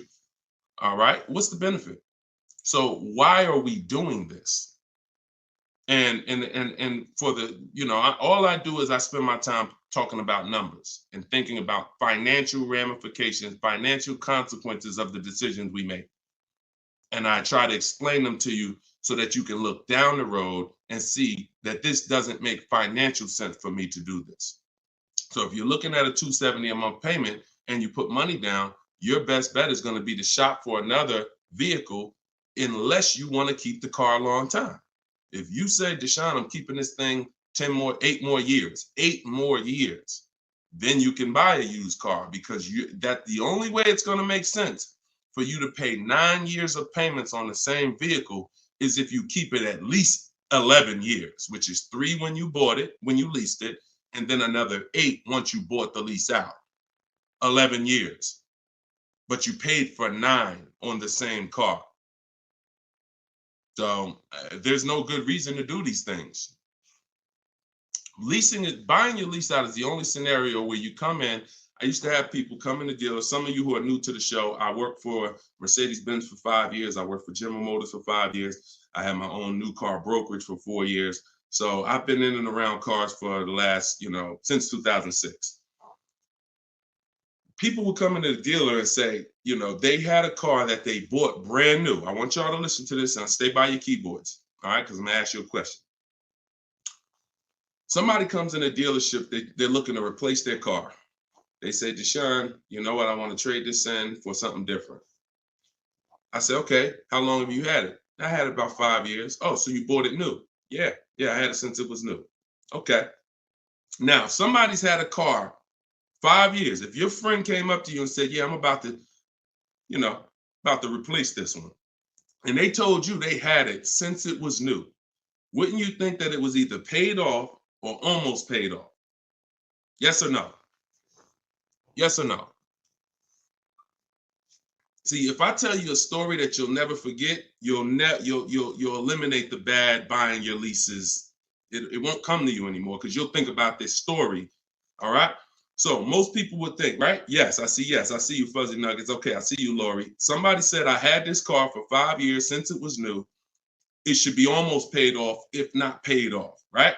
Okay, I see you, Jack Nisley on Instagram.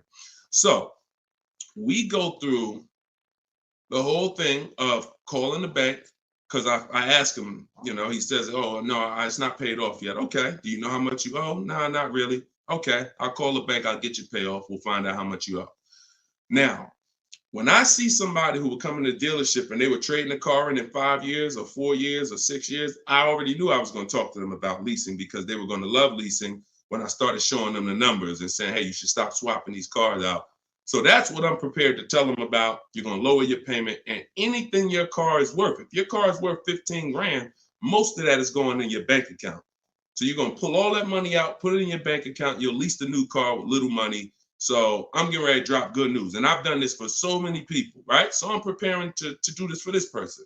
Now I call the bank and I say, okay, I'm calling to get the payoff for Mr. Jonathan Williams, 2018 Audi. Oh, yes, he owes $18,400. That's a problem. So I look at him and I'm like, the bank is saying you still owe like $18,000 on the car. How is that? Didn't you say you had it for 5 years already? Oh, yeah, but you know what? I actually leased it, and then I bought the lease out.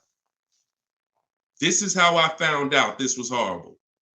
It's exactly how I found out. Wait, you bought the lease out? Yeah, I took a loan out, and See, this is the only scenario where you can have a car for 5 years, but because he took a 6-year loan or even a 5-year loan to buy the balance of the lease, he still has 3 to 4 years of payments remaining. I want to let that sink in. 3 to 4 years of payment. He comes in after 5 years. You know what? I've been driving this car 5 years. Let's go. You still have 3 to 4 years of payments remaining because you bought your lease out. It's a horrible idea. It's a horrible idea. If you want to ask a question about any exceptions to that rule, you feel free to ask. I've got a bunch of smart people on here. We got a couple hundred people on here. Would anybody commit to a 9-year loan? Anybody? Anybody willing to raise their hand and say, hey, yeah, I'll buy a car, 9-year loan? Anybody? No, right? So this is what we have to understand. The buying the leases out is a horrible, horrible, horrible idea unless you are keeping it for another 8 years, because all you're doing is buying a used car. Now, the bad thing about that is you don't even have any excitement about the purchase when you start a new purchase, when you bought your lease out. So at least when you buy a used car, it's a new car to you. You've never been in it. It's like, okay, we got a new car. When you buy your lease out, you're already halfway tired of the car. But if you're a short-term person, you're not keeping your cars 8 years, there's no way you are going to keep that car long enough to have it make sense. No way. You've already been in it for 3 years. So what I'm trying to get you to understand is you need to pick a side. The people in the middle lose all the money. The people who buy their cars and keep them 8, 10, 12 years win. You still got to make sure you get a great price on the car. The people who get great lease deals win. Great lease deals, not regular lease deals. Win. There's two sides, but then this middle, those of you who buy your car and then you trade it in 3, 4, 5 years, you're in the middle. You're trading your car in when it's losing the most money in depreciation. You're losing thousands of dollars compared to these other two people. And those of you who are buying your lease out, you're paying too long on these cars that you're not going to keep long enough to have it make sense. You're in the middle, stuck in the middle. Pick one side and stick to it. And the way you do that is to ask yourself, every time you're about to get a car, how many years am I going to keep this car? Very simple. 8 years or more, I'm purchasing. 7 years or less, I'm shopping for great lease deals. That's how you get out of the middle. That's how you win. By the numbers. And I'll show you people throughout the show that you see these numbers don't lie. Go ahead, Dolan, shoot the next one out. All right. Let's talk about the black book and how dealers use it as an advantage to ask higher prices. In what way? Okay. Black book, most consumers are not even aware of. So when it comes to black book is a tool that dealers would be using, if anything, and consumers are not going to be aware of it. Now, when I've never in my life buying a car needed to focus on what the black book says, because I don't focus on algorithms. I focus on offers and bids. Offers and bids. Even when you go on those websites where you're shopping for used cars, because this is a used car question, you'll see Car Gurus, Kelly, Auto Trader, Cars.com. They give you a algorithm-based opinion. Good deal, great deal, fair deal. That's an algorithm-based opinion because they're not actually doing it like real estate, which is based on comparable sales. So it's all it is an algorithm based on all the cars that are on this website. This is considered a good deal. Now, here's the problem. They don't know what the original price of the cars were. So they're going off of an artificial market system. So if I just take everything on my website and then say, based on everything on this website, this is a good deal, but I don't know the most important thing, which is what I teach. This is in my book. This is everything I talk about you need before you can buy a used car. I need to know the original price. So the car that I ended up getting, which was a 2021 Infiniti truck, they said that was a fair deal. I'm looking at it, and that's why I ignored it. So I don't even pay attention to it. But when I'm looking at these top 4 Infiniti trucks, they all look the same. They're all white. They're all the same year, 2020 at the time. It was 3 years old at the time. They're all within a couple miles, 26,000 miles to 36,000 miles, similar miles. So, and they're all asking between 30 and 32,000. So that's confusing for someone who's going to, now that's why they give you the algorithm, because what they're going to try to do is try to end the confusion so that you don't stay there and you buy something. But no, what you need to do is you need to get the original window sticker of the car. Now, Carfax has agreements with some dealers, some brands. But once I got the original window sticker, here's how the clarity comes in. What I just told you is the scenario that most of you who shop for used cars online, you've encountered that. I'm looking at 4 cars. They all look similar miles. They're all asking within, $1,800 of each other. How do I pick the right one? Right? Normal question. Once I got the original window stickers, what do I see? Well, one of them is $46,000 brand new. One of them is $48,000 brand new. One of them is $52,000 brand new. One of them is $54,000 brand new. And that's the one I got. Type clear if that just clicked for you. See, when I'm looking at the algorithm-based price, now you're telling me, oh, well, these cars are within $2,000 of each other. So really, no matter which one you pick, you really did okay. That's what you're telling me based on the algorithm. But based on the facts, if I accept the one for the lower price, because I think, oh, well, they're all the same. But that's the one that was $46,000 brand new. And the other one that was $54,000 brand new, that had all this special equipment in it and features and all types of nice stuff in it, that one they were asking $1,500 more. So I lost if I picked that lower price one. That's why we don't get stuck on these algorithms and black books and anything like that. We go to the market, we see what the low side of the market is, and then we're going to obtain the Carfax. I have a couple ways that I like to do it. Either through the dealer's website. I'm going to get the original window sticker of the car, and I'm not going to buy a used car without having the original window sticker of the car. How do I know what's in the car? Forget what the dealer's discounting. See, listen, my mission is to show you the science of shopping from home the way I teach, because my way is a science. It's not random. It's actual steps. They don't change. It's a system. McDonald's.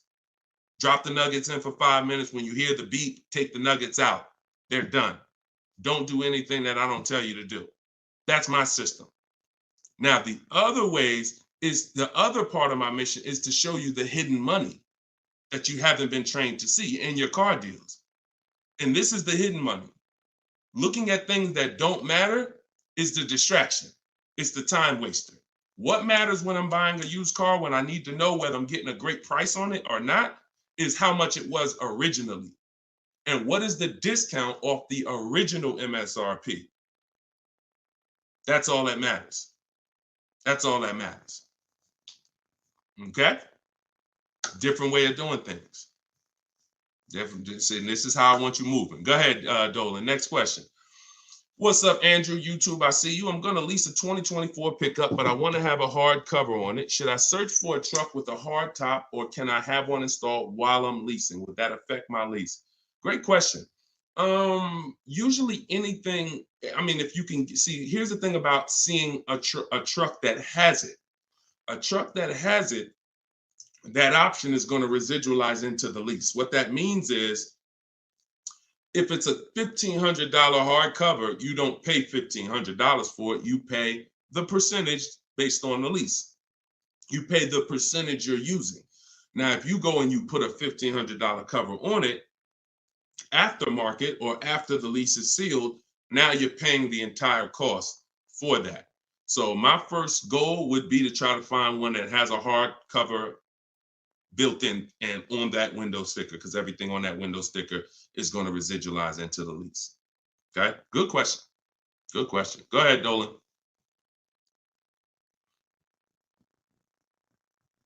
Okay, and we're live, y'all. Just so you know, I know some of you may have seen our broadcast because we rebroadcast these shows all day, but we are live. Today is our Wednesday 12 p.m. show and Eastern time, so you can ask your questions. We'll get through as many of them as we can. All right, Instagram, what's going on? When you negotiate a lease, are you negotiating the price of the car or the lease payment? Okay, so here's the format you're going to use when you are getting your lease offers. Before you start negotiating, you must have the format you're going to use. Oh, I see y'all running the likes up on TikTok. Every time y'all hear something that you like, if you could just tap the screen, that would be great. And wherever you're at, if you could hit the like button, I see we got 2 likes. That's pretty sad, but it's all good. I'm thankful for the 2 likes on Facebook and YouTube. No, I think that's Facebook. But anyway, a lot of you don't realize how important the like button is, because it sends an alert out. So anyway, we look, now they're running them up on Facebook. I gotta start asking for the likes on Facebook too. All right, so this is the format you're gonna use when you are okay. So let's say I'm purchasing a car, new car, used car. My format is always offers all in, taxes, plates, everything included. That's the format. Forget negotiation. If you have the wrong format, then you're gonna not be strong. You're not gonna be able to have a good, negotiation. So if I say I'm gonna negotiate the monthly payment on a purchase, I'm setting myself up for failure. So we focus on the price of the car when we're buying. With a lease, though, it's different. A lease, the format we follow is, and it's based on the 1% rule. The 1% rule is what was used to basically, the 1% rule was a judge for great lease deals since before I even got in the car business. I don't know how early I heard about the 1% rule, but the people who had been leasing, savvy leasers, people who knew their stuff, they knew about the 1% rule. So if your payment was 1% of the MSRP, no money out of pocket, then you just won. You stole the car. So great value. You're paying $400 a month for a $40,000 car, 3 years. You're paying like 15 grand. It's ridiculous to drive that much car for that low amount. Now, ever since so let's continue. Hold on. So that's the format we want to follow, because what we're now trying to see is it going to be a great deal? A steal, which is under 1%, is a steal.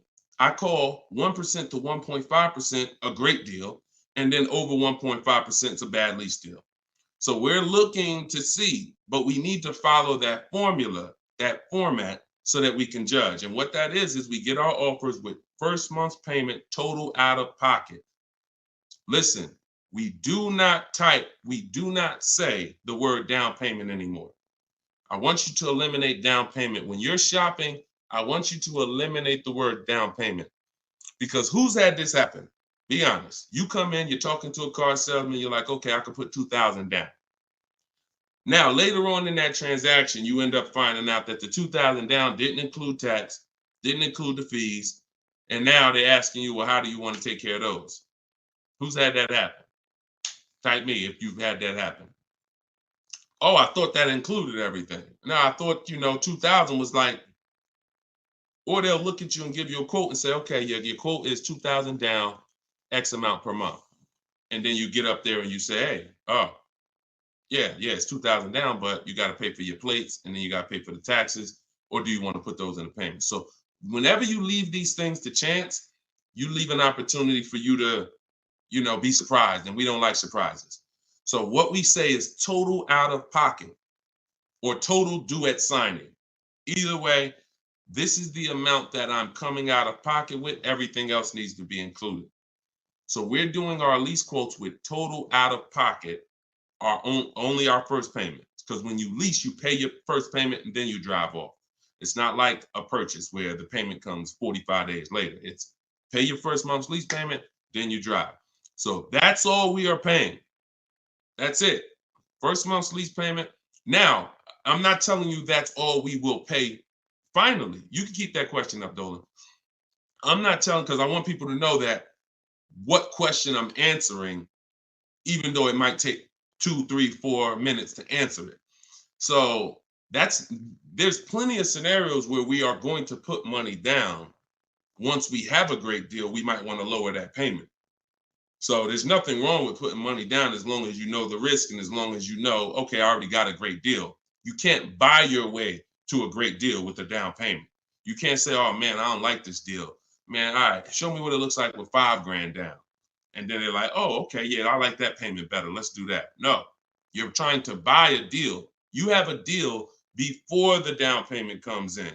The deal is based on how much of the car, that 1%, 1.5%, 1.2%, under 1%, that's the deal. If you're at 1.7%, just because you gave them $4,000 down and now it's at 1.5, no, that's not how we judge it.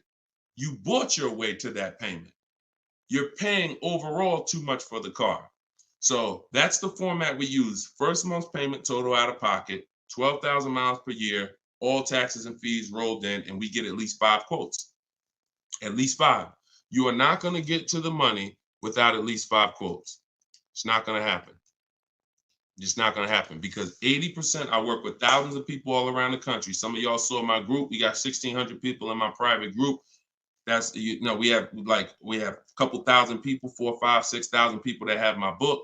So I get data from all around the country. I know you need at least 5 offers.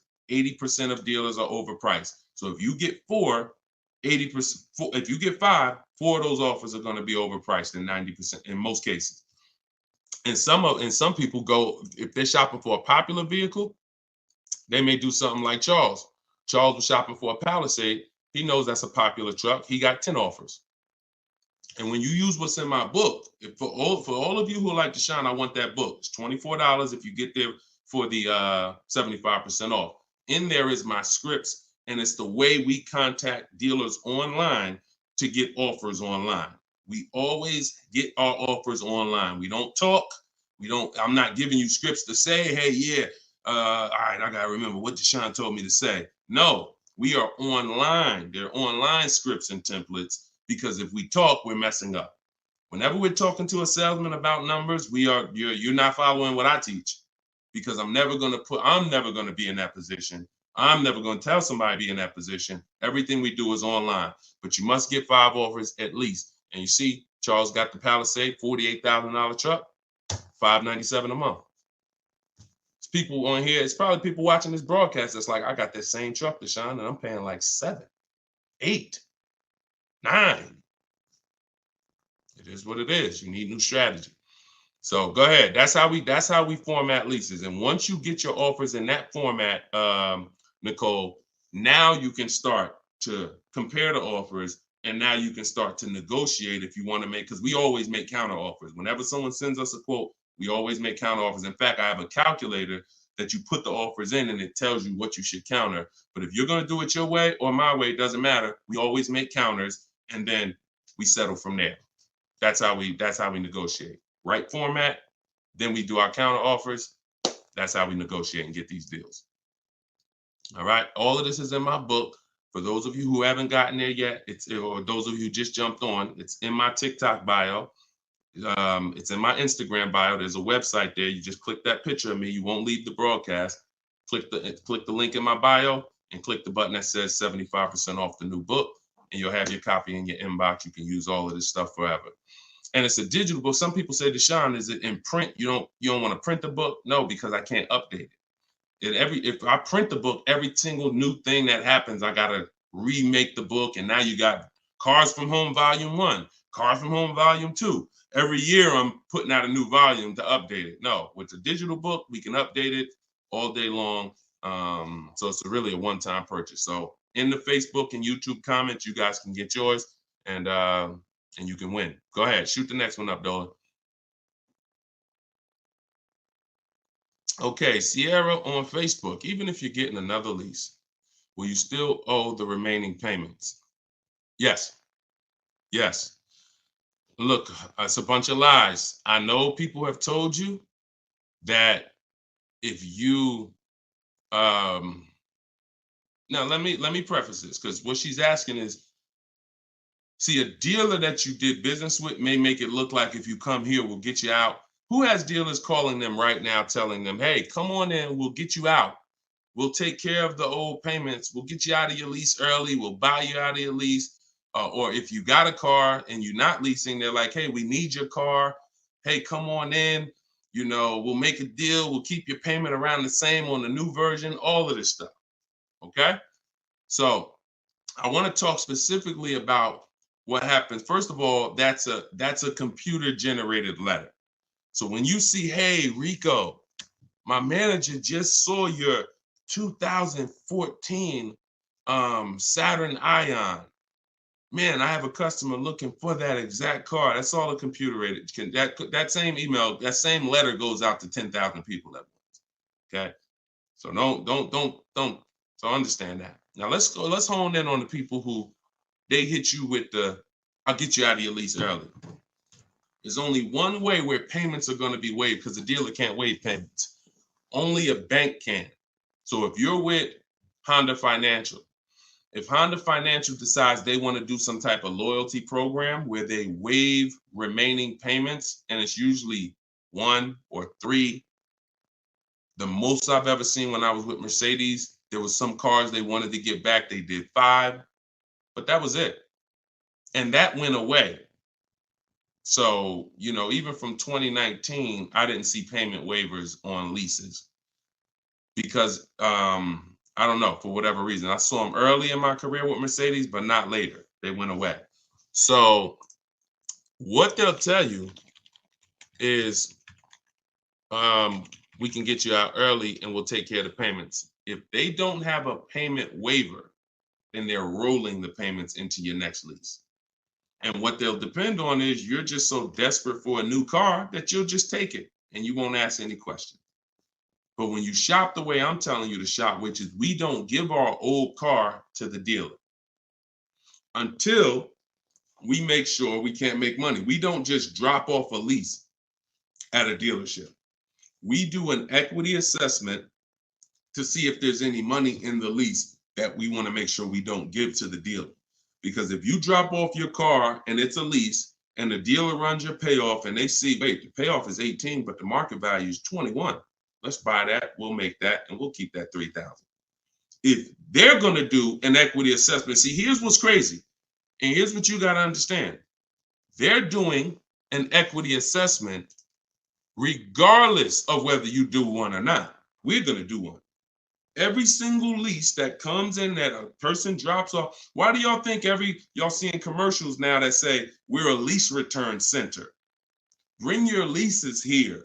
You go on a dealer's website and you see, hey, drop off your lease courtesy, because they know most of the public is not going to do an equity assessment. And if we do 20 lease returns, it's going to be money in 3, 4, 5 of them. So we'll do the other 16, make no money on them, because we'll make $7,000, $10,000 on those 4. We'll make 2, 3, 4 grand a piece on those 4. This is your money that you gave unknowingly. Now, equity isn't in every car. That's why I just laid out that most of the time it's not.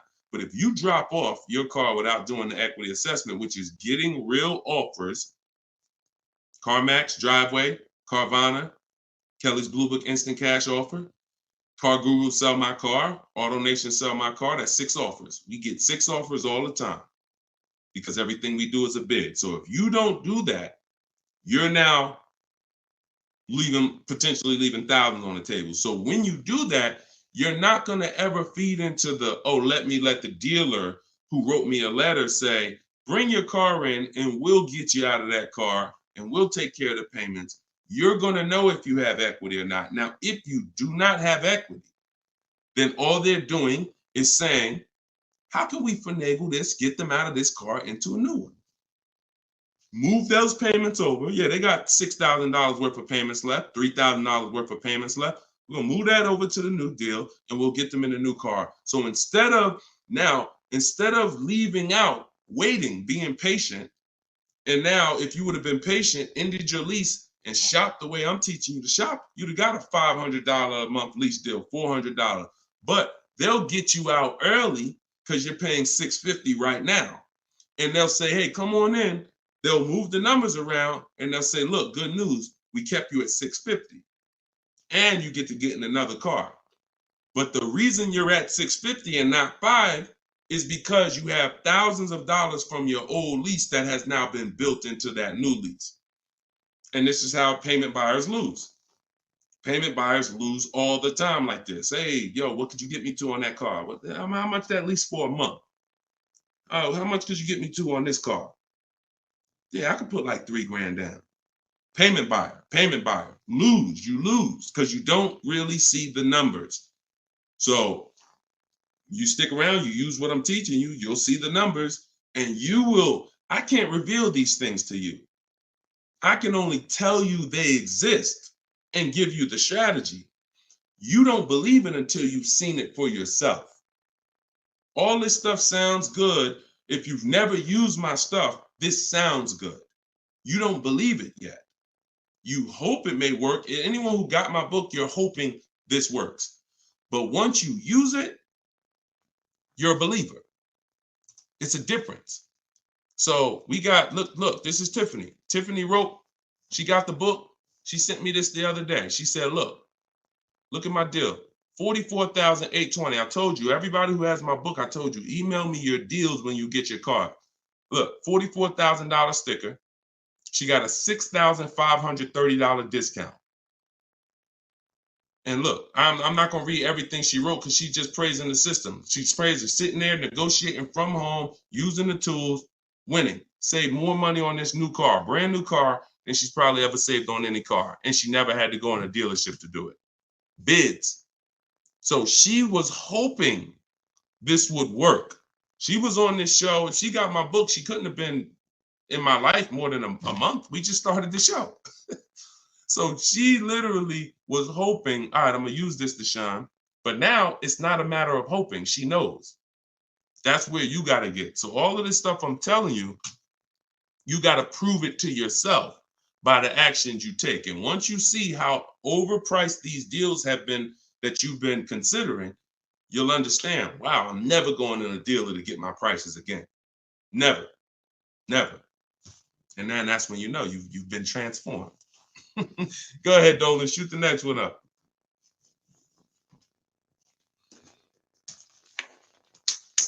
All right, Instagram. What's the best advice you can give to get the best deal on buying a car cash from a dealer? Forget how you're paying for it. Get bids. How you're paying for the car does not matter. See, people will walk in. If you walk into an 80% dealer with cash in your pocket, you're going to lose. Vicky, it's in my TikTok bio. She said, I want your book. Just click that picture of me. You won't even leave the broadcast. Everybody on Instagram, click the picture of me at the top. You'll see a website there, a little link. Click that. Get your book in literally 60 seconds and you come back to the broadcast. So how you're paying for the car does not matter.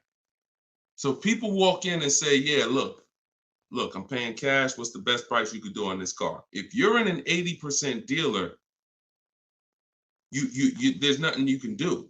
They can knock off because they're so high, and the discounts they're going to give is so. The only way they're going to give you big discounts is if they start at very high. If they got $5,000 of market adjustments, then yeah, they could say, look, you got me down. Look, I gave you 4,000 off. And I don't give anybody 4,000 off. This is a popular car. They're still using they'll still tell you on, hey, it's not a lot of cars out there. They're still running with that story, because if you believe it, they won. I told you, the name of the game with car sales is not you winning, it's you thinking you won. So they'll throw stuff out and they'll make you think you won, and it's based on what you say. If you come in saying stuff like, man, you know what? I've been to 2 dealers. You're the first person that got this car. Okay, you're going to pay me more for that. I'm just telling you how the wolves think. I've been next to the wolves long enough to know how the wolves think.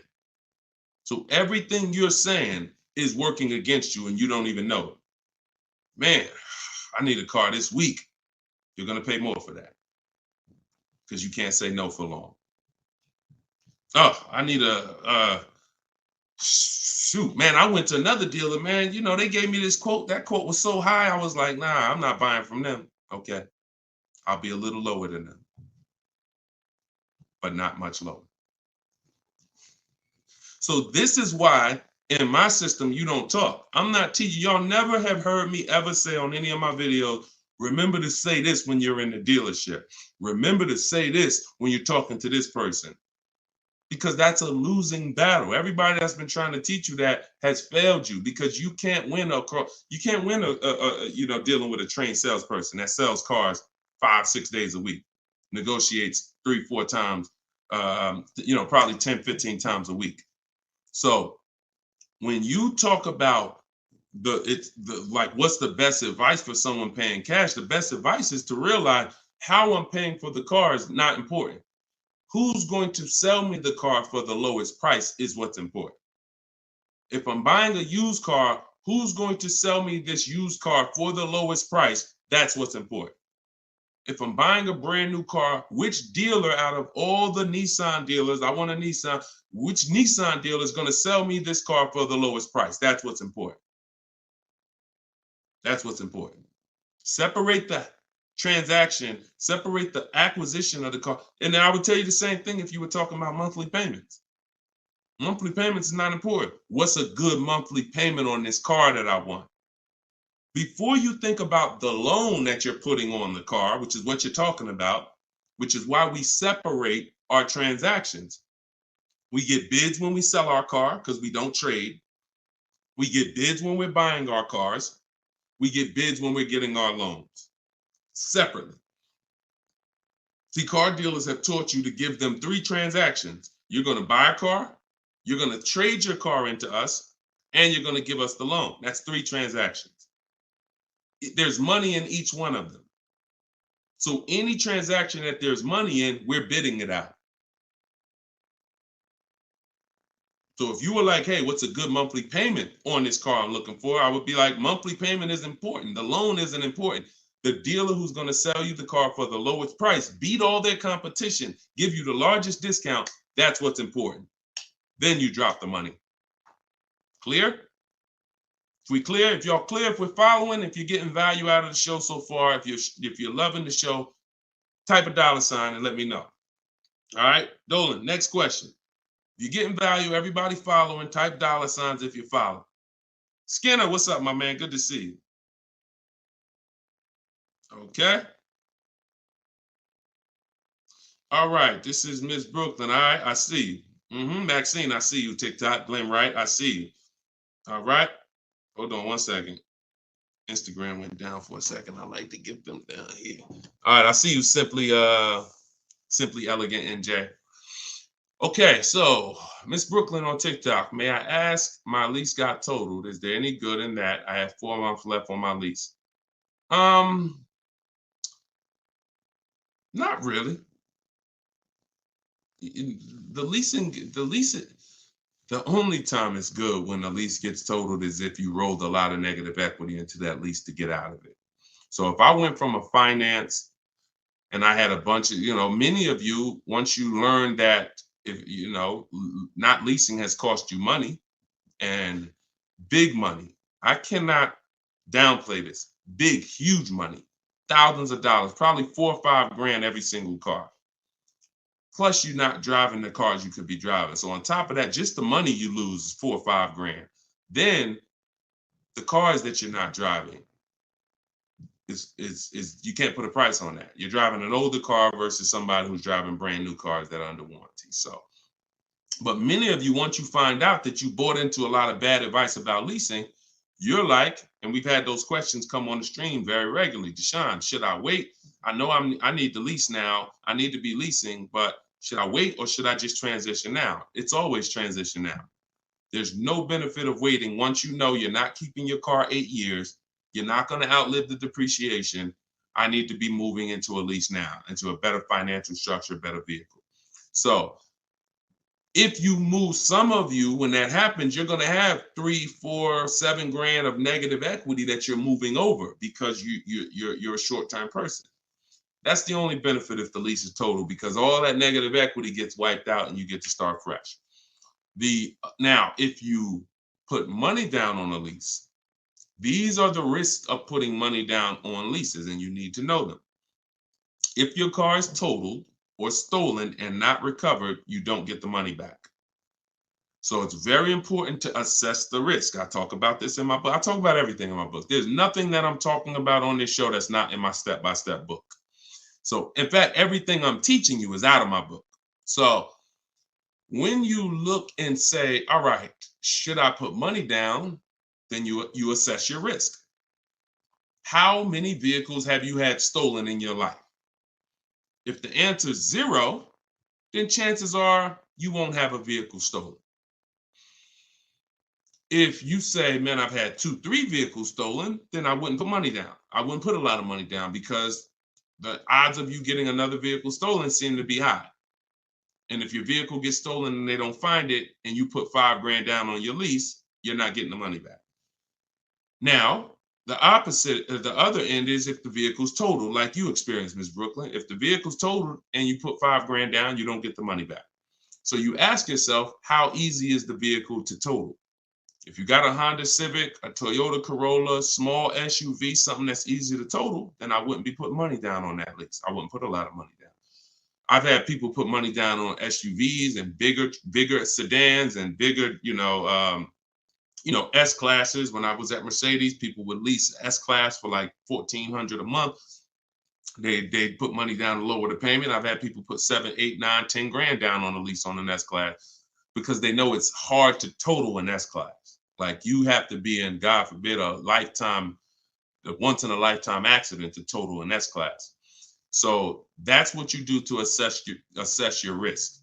And what you're doing is you're always shopping your leases with only first month's payment due at signing.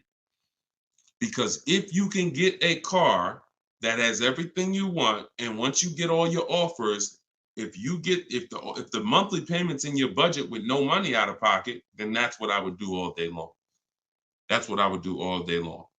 But sometimes people will get like a lease and it's a great deal. It's under 1.5%, but they're like, you know what? Payment is like $600. I want to lower that to like $500, and they'll put $3 grand down to lower it, $3,500 down to lower it to $500. But that's a decision you make only after you assess the risk. But in your particular case, if you didn't put a lot of money down, then no, you're just going to start fresh. You're going to shop for your lease, and that's it. Good question. All right. Yes, under 1%, we call that a steal, Skinner. Absolutely. That is a steal, not a deal. Go ahead. And we get steals. Some people may say, look, man, how do you see steals? We already know. Look, we get steals. When you get bids, you'll see some steals depending on the lease program. Farina just got her Jeep Grand Cherokee, $66,000 Jeep Grand Cherokee, $579 a month. $579 a month.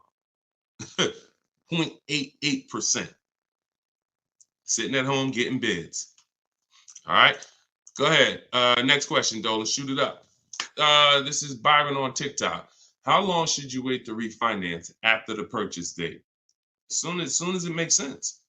I don't know what your interest rate is, and I don't know how thoroughly you shop for your loan. If you use the bank bidding war, we're letting 15, 20 people run our credit within a 48-hour period. So it only is going to weigh on our score like as one hard inquiry. So if one hard inquiry would have lowered our score 10 points, those 15, 20 inquiries will lower our score the same 10 points when the window closes. So if you shop like that, then no, you're not going to refinance in a month because you shop the market so thoroughly, the potential for you saving in the short term is not going to be there. But if you didn't, then yeah, you might be looking now and see that there's people who can refinance you for a lower rate. But again, the reason I don't like doing that, if you just got the car, because now you're talking about, potential more hard inquiries. But what are you going to do? If you think you could get a lower interest rate refinancing, I go online, type in refinance car loan online and see, I think Lending Tree, Nerd Wallet, they have a couple resources that they recommend, and see if you can save money.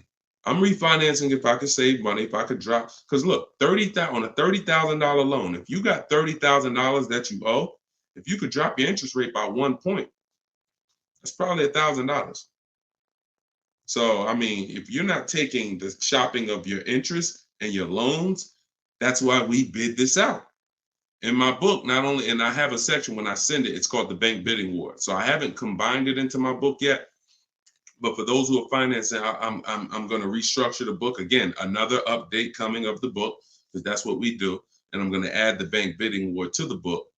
But I don't want you, if you go online and you see that you can refinance and you can drop your interest rate, then do it. But I always tell people, don't just take a long loan, because what they'll try to do is tell you and what you can fall for. Because if you just get hung up on the monthly payment, they'll tell you, well, if you take a 5-year or 6-year loan, refinance it to 6 years, your payment goes from $490 a month to $350, and you're like, okay, give me that. But if you've already been paying for a long, for a year, now you refinance for 6 years, now you got 7 years. So you want to look at the total amount. So here's the rule of thumb that I like to follow. You can use it if you want. You're free to do what you want, but I think it's a good rule. You refinance and you take the highest payment you could afford at the new low interest rate. So if you could afford the 500, no problem, then take the 500. That might be 4 years. If you could afford, don't go to the lowest payment. Go to the highest payment you could comfortably afford, because that's going to give you the shortest loan. And then, other than that, that's it. That's it. Go ahead, Dolan. Kevin from Instagram, what's going on? Does your credit score guarantee you a great deal? No, absolutely not. There's tons of people for the last 3 years. Strategy guarantees you a great deal. Strategy. We get below market deals.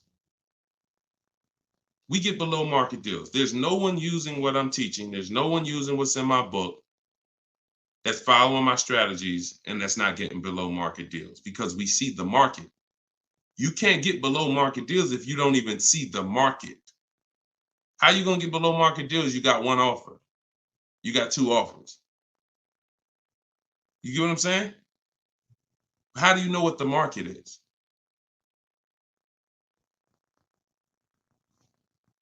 In order to get below market deals, you must have a strategy that allows you to see the market. See the market offers. See the widespread. Look at used cars and say, man, this is everything within 100 miles of me. Narrowed down, blah, blah, blah. I see the market. So, and there's people with not great credit that are going to use the strategies to buy at a below market price. So strategy is what gets you below market deals. You can have great credit all you want. You have no strategy, you will pay market value or higher. Because below market deals are reserved for the people who have the strategies to get them. Nothing to do with credit. Nothing to do with credit.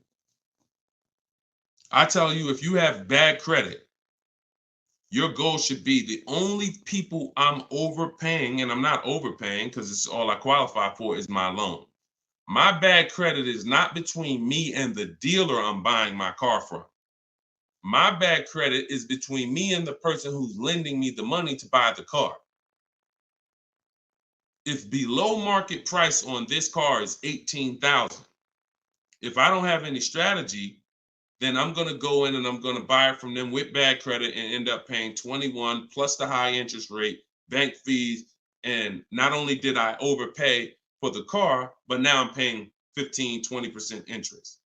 That's what most people do. No strategy. So people with no strategy get killed two ways if they have bad credit: the loan and the price of the car.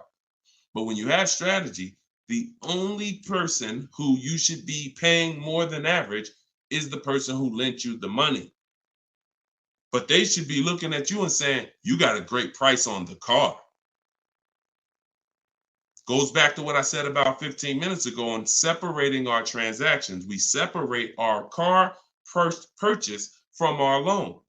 The dealer who's going to sell us the car has nothing to do with the person who's giving us the loan. These are two separate bids. So my loan, because my credit's bad, is going to be a higher interest rate. Understandable. But I'm going to use the bidding system, get multiple offers, and I'm going to get a great price on the car. Separate. All right. It's a good question. It's a good question. And I'm sure a lot of people had that same question, Kevin. Go ahead, Dolan.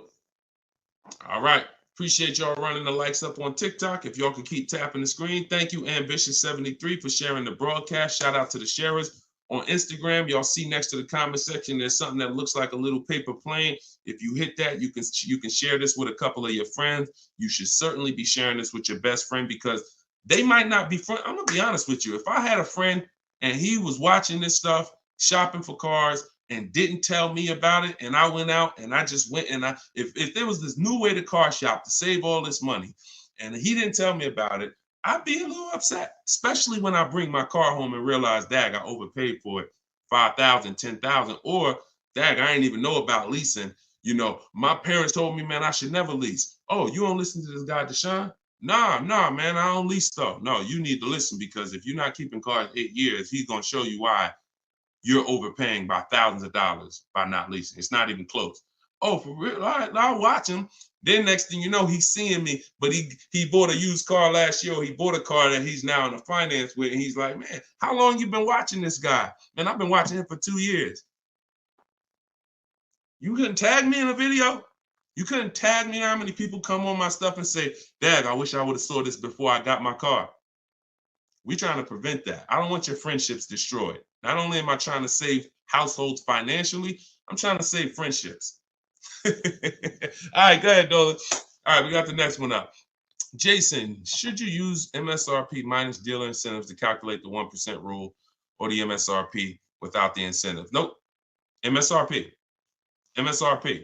I showed y'all this the other day. I'm going to show y'all this again. Well, I showed people on the broadcast the other day, right here.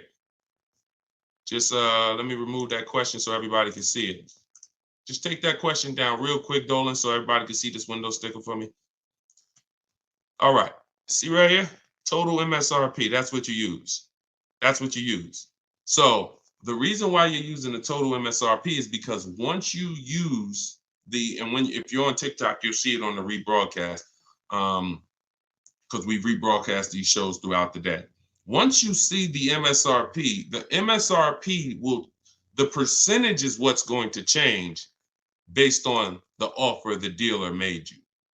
We do not change the, we don't calculate our formula based on the selling price, because the selling price, when it's adjusted, it's going to change the percentage overall. The selling price is what's going to dictate whether it's 1%, 1.4%, 1. So the selling price, once you take the monthly payment and divide it into the total MSRP, it's going to tell you, okay, who gave me the biggest discount? The lower the percentage, that's the dealer that gave the biggest discount. It's reflected in the percentage. So we don't have to adjust the MSRP. The selling price, if they took $15,000, look, they took a crazy amount of money off for Greg, $56,000 MSRP. He got a 0.9% lease. Matter of fact, let's look at Kimberly. Kimberly, she got a Maserati. She got a $91,000 vehicle. She ended up getting over 20 grand off. Over 20 grand off, getting bids, saving more money at home than everybody saving in dealers. Can't get these types of deals in dealers. So $86,000, then she got a $66,000 offer. So they were taking $20,000 off. And then the car that she ended up getting was this one. And look, when you see 1%, when you see a low, that means all that discount that they took off is reflected in the percentage, because the percentage is what you are paying relative to the MSRP. So no, always use the total MSRP like I just laid out. Okay, that's the formula. All right, go ahead, Dolan. Great questions today. We're getting great questions every day. I'm enjoying it. I'm enjoying it. TikTok, do you have to repurchase to get the book updates? No, you don't, Youssef. That's why it's a digital book. Example, Room went out of business a little while ago. Room used to be in our bids. When we sold our cars, the equity assessment, Room was in there. When we bought a used car, Room was in there. So they were in our bids for the marketplaces and for our selling our cars. They went out of business. I went right into the master file, updated it. That's why when you get your book, an email is sent to you with the master file. You don't want to ever lose that email. Even when you download the book to your computer or your phone, don't delete the email, because the email is what I update that will actually be what you refer to. So when you come back a year from now and you use it, you'll see, oh, shoot, this is different. Yeah, because we update this. So yeah, once you get it, that's why it's a digital book. That's why I didn't print it. And if I would have printed it, I could have, made more money probably, because I could have just said, hey, all right, y'all, a year from now I'm on here. Okay, so we had a lot of changes last year. This coming with our business, and now this new tool exists, and now this. So now this is Cars from Home Volume 2, and you can get it right now, but that's not the mission. So, but there is probably going to come a point where I'm not doing the 75% off anymore. I know that's our welcome offer. So, I mean, those of you who come on and look, $97, we've had people pay $97, not ask any questions, because if they use the book, they're not even asking any questions. If they use the book, it's like $97. I would have paid $900 if I knew what this book was going to do for me. So they're not hung up over $70-something difference. But I will at some point probably do away with the 75% off offer once we really launch and get enough books out there in the marketplace. So, but for now, you can get yours for 75% off in my TikTok bio and my Instagram bio. It's my new digital book, Cars from Home, 7 Steps to Saving Time, Money, and Avoiding Dealers. Here we are on Goodreads. Thank you to everybody who's reviewed the book. And if you haven't reviewed the book and you used it, please go to Goodreads and add to our 5-star reviews. I appreciate you. And then we have a comment in YouTube and Facebook in the comment section where you guys can get yours, or go to deshonsbook.com. Get your 75% off before the timer expires. You got 30 minutes. All right, go ahead, Dolan. Valerie on Facebook. In leasing cars, can I do personal modifications? Great question. I'm an amputee. I have to drive with my left foot, so I need a left gas foot accelerator installed in order for me to drive. Can I do that modification on a lease car? That's a great question. Anything that can be restored back to factory, then you can do it. Like if you are going to, now you tents, they don't require you take off tents because some people like, that's a serious question. Can I tent my car on a lease? Sure. They don't usually sweat tents. But things that really like are changing the makeup of the car like this, it depends on if this is removable or not. If it's removable, then of course. If it's not, and it's a permanent adjustment, then I would say no, because they're going to bill you for that. And so what I would do if I'm you is I would only be, if you're not keeping your cars 8 years, now the mission is still to beat depreciation. To beat depreciation. So you don't want to buy a car, especially you, because you're making a custom update that will lower the value of the car. So whatever car you buy, Valerie, let's say your car's value would have been like this, going down over a 3 or 4 or 5 year period. Because of this adjustment you're making, it's going to go like this. Because if that update that you're making can't be removed, then you lower the amount of people who are interested in that car when you go to resell it. So what I would tell you, if you're not keeping cars 8 years, then you should only be buying pre-owned cars. That's going to be your smallest losses. Don't buy new, because when you, again, buying new and you doing your modifications on them, you're going to destroy the value of the car. You're going to lose so much money in depreciation and resale. So I would only be shopping for a used car if I'm you, unless there's a way for you to remove the modifications once you do them. Even if it costs you $1,000 to remove them, you're up, because the amount of money you're going to lose by doing that type of modification. I say the same thing to people who like to put, big exhaust systems on their cars. That's valuable to you, but you're lowering the value of the car because that's not valuable to most buyers. So if you spend $3,000, $4,000 on a fancy exhaust system and all of that, not only are you not getting that money back, you're lowering the car's value overall. So in your particular case, that's what you do. See if you can pay to get that car restored back. I do that all day long. And then I would lease. And before I turn the lease in, I would pay the money to restore it back to stock. Okay, that's a couple options, and you choose what works for you. Okay, all right, good question. All right, trying to buy the book. Link to the site is not loading. Just go to deshonsbook.com. Deshonsbook.com. And you can spell my name out. You can open it in the browser. I'm not sure why we got a lot of people that go to TikTok and get their book. So I haven't heard that. But if you're having issues, then don't let small obstacles stop you. Just go to deshonsbook.com and get your 75% off. Okay, this one is from YouTube. Is it better to get a loan from a bank that you choose, or is it better to use dealerships banks? We get bids. So I created a process called the bank bidding war. Now, there's so much money in your loans. There's companies that want to give loans. They don't sell cars. So that should tell you something.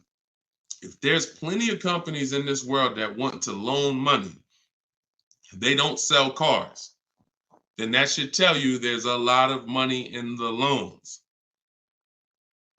So what we're doing is we're doing a bidding war, because everything we do not shake hands with anybody without a bid on anything. I'm not giving my old car to you without a bid.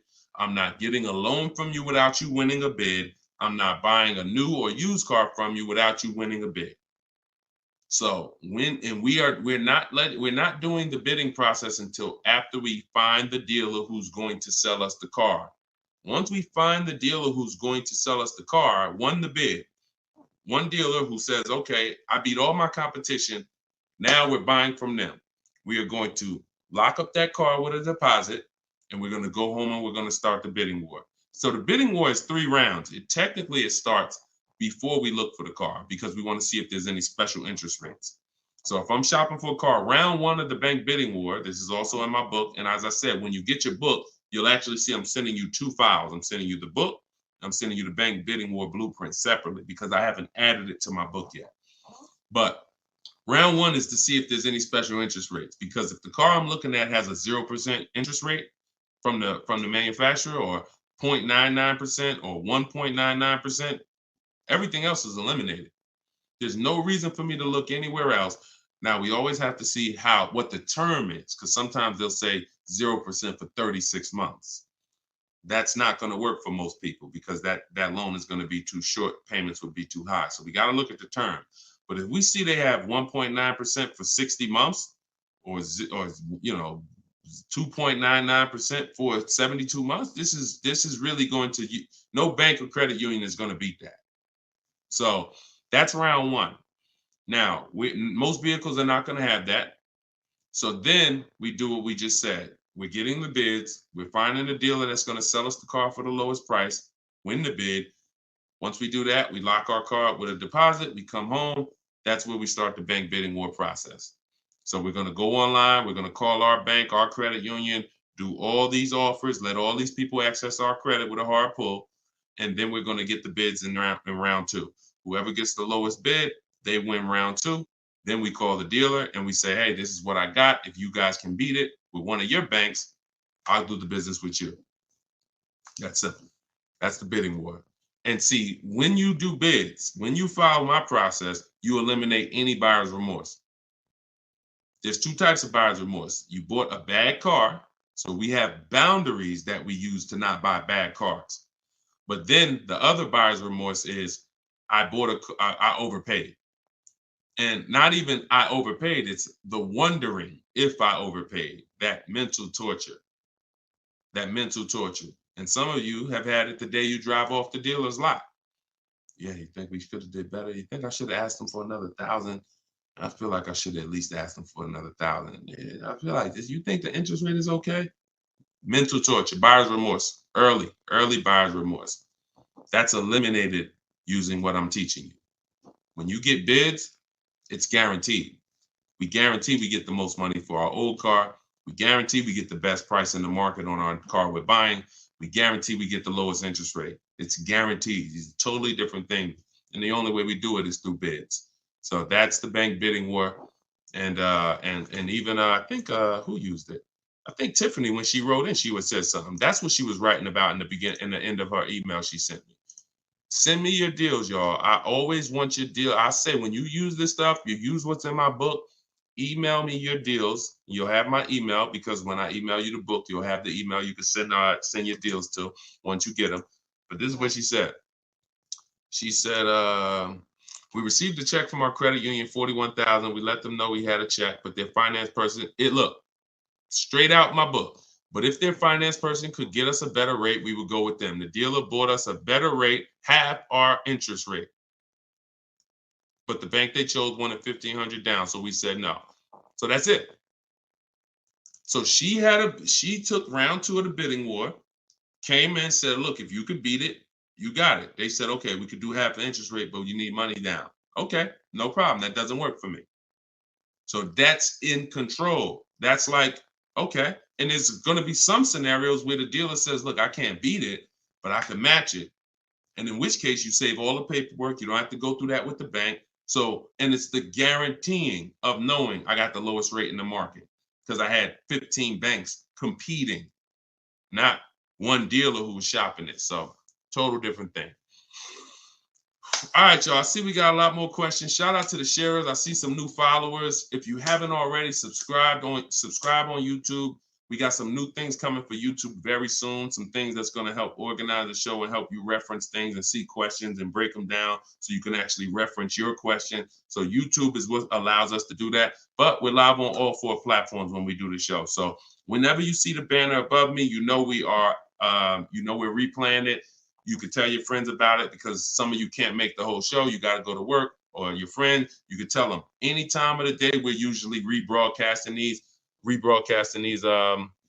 these shows, but the banner also will show when we're going to be live.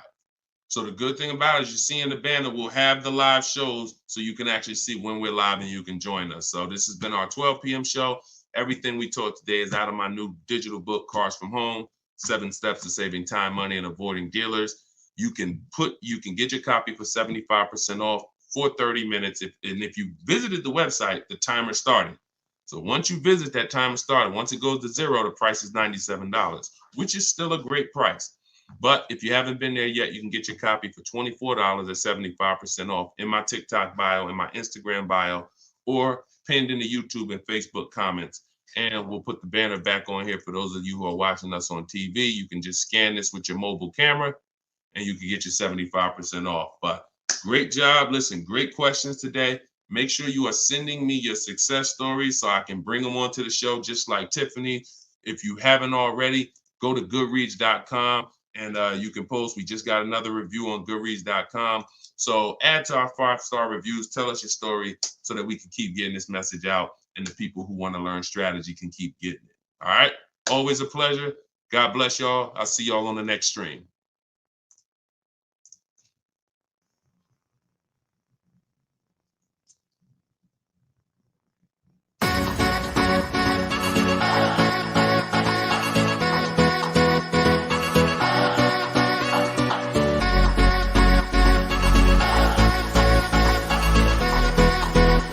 The worst possible thing you could say when you walk into a car dealership. I spent 5 years with Mercedes-Benz, 5 with General Motors, and the worst thing a person could say when they walk in is, if you could just get me to this payment, we got a deal. So your loan's probably still like 19, which means you got to pay to get out. You're upside down. It's called negative equity.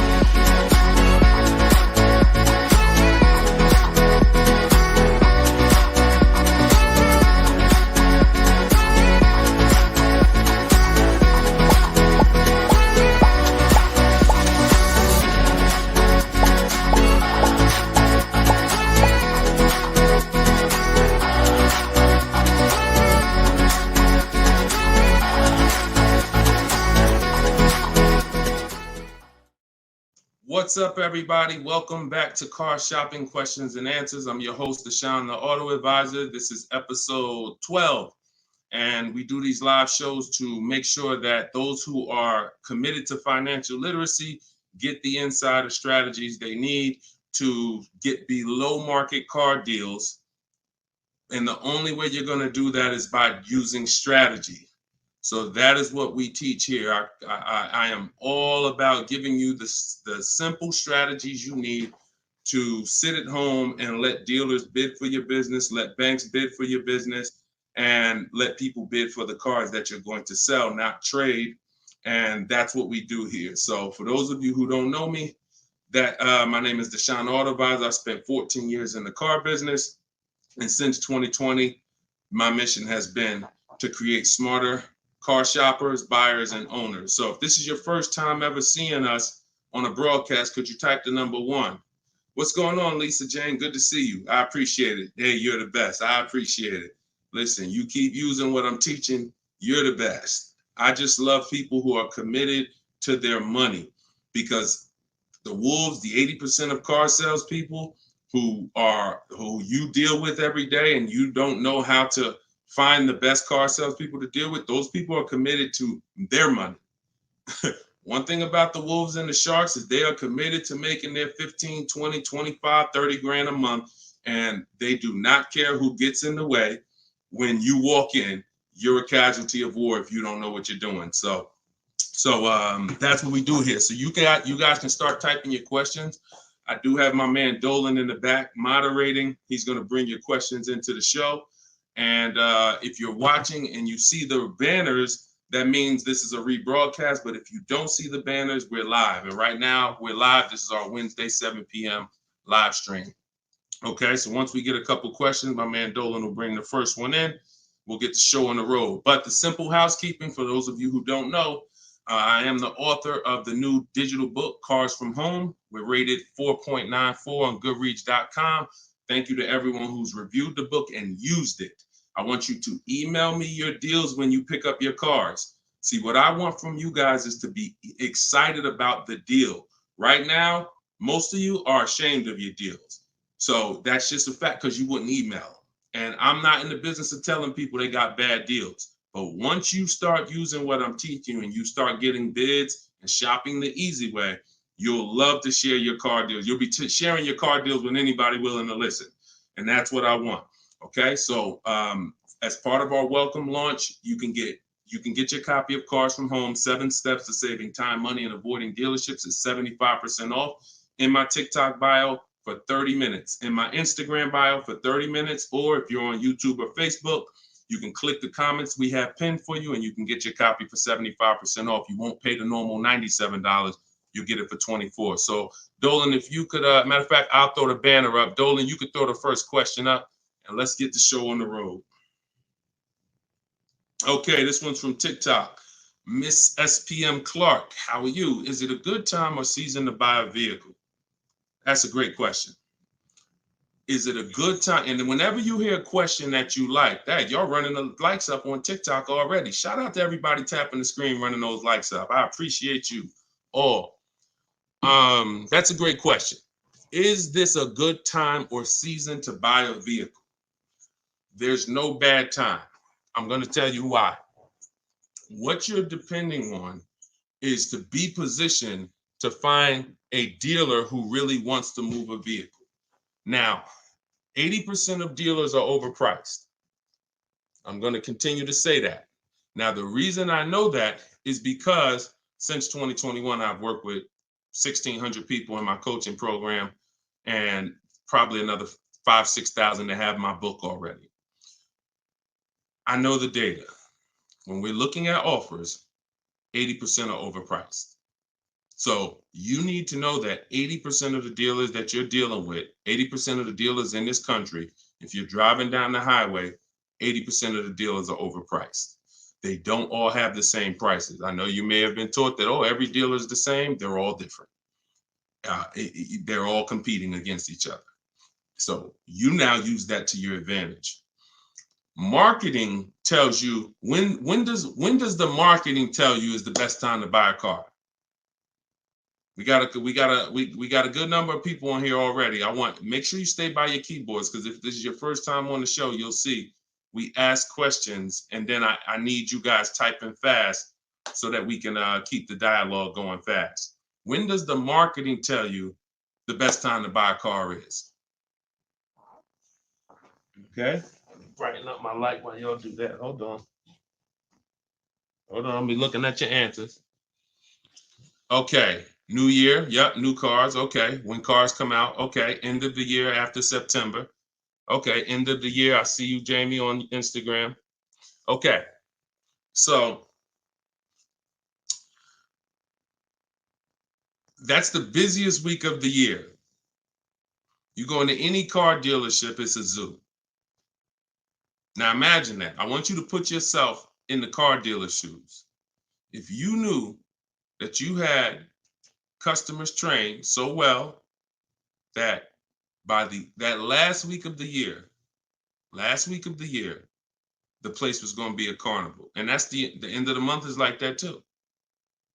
Holiday, President's Day is like that too.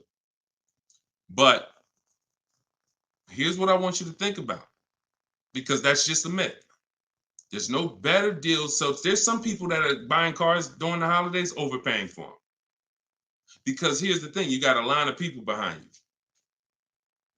If you're at home shopping, that's different. But if you're in the dealership, think about it. You got a line of people behind you, 10 people. So when the salesman's talking to you, it's like, I don't even have a lot of time, right? Salesman doesn't have a lot of time to talk to you. Listen, Bernard, listen, man, I'm making you a good offer. You see the place is packed, man. You know, I would take it if I was you, but you know, we really don't have the time. You know, if you wanna think about it, you're more than welcome. There's no guarantee the car is gonna be here when you come back. Psychology working all against you. I told you, if you've been on the stream before, you know the name, that you winning is not the important part in a car dealership. It's making you think you're winning. So when you want to be in a car, this is when you want to be shopping 3 months before you need to have a car. And I'm going to tell you why. If the place is a carnival, there's no reason to give cars away. There's no reason. Why do I want to do a big sale? Why do I want to discount the cars if the place is packed? There's 3 customers for every car that I have. It's a marketing game.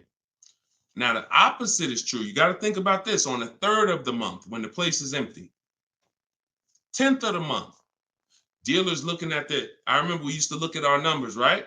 Because everyone makes you think dealers only think about their numbers at the end of the month. Go at the end of the month when dealers want to hit their numbers. Don't you think dealers want to hit their numbers on the 10th? Don't you think if we have to sell 250 new cars and we look on the 10th of the month and we're like, oh, we only got 70 cars sold. We're not pacing good. We look like we're gonna fall. We only got 50 cars sold. Oh, this is a horrible month. Anybody who sends in an internet inquiry they're like, oh, look, we're behind. There's not this magic thing where it's like every month at the end of the month, the last 3 days, dealers are pushing to hit their numbers. Some dealers hit their numbers 5 days before the month is up, 3 days before the month is up, which means you come in at the end, we already hit the numbers.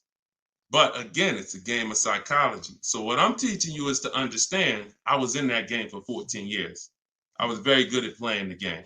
Now, I'm not going to lie. I wasn't a person who lied. Anybody who knows me from New Jersey knows anytime, the way you guys see Deshone, there's a couple people who, since, we've gotten over 2 million followers now across all these platforms. So God has blessed me. But there are people who know me. They dealt with me. And when they see my videos, what they say is, the same way he is in the videos is the same way he was in the dealership. Nothing changed. Some people are like, oh, I'm online now, I'm teaching. And then it's like, they got a bunch of people out there that's like, no, that's not, he changed when he went online. The same way I was in a dealership teaching people about numbers, about leasing, don't buy your lease, all of this stuff that I'm teaching in the stream is the same way. So the game of psychology is what you have to stop falling for. Stop looking at marketing, and now you have to look at what does make sense. That's being in the market 3 months before you need a car. I'm gonna tell you why. If your lease is up in a month, that's good because you can extend. So I always tell you, start shopping when your lease is up when you got one payment left. That's good. Start shopping your offers because if worse comes to worse, you can extend the lease for free and you can buy yourself another month or two. You want 3 months because here's what happens over 3 months. Lease deals change if you're shopping for leases. Offers and incentives change if you're shopping for cars that you're buying.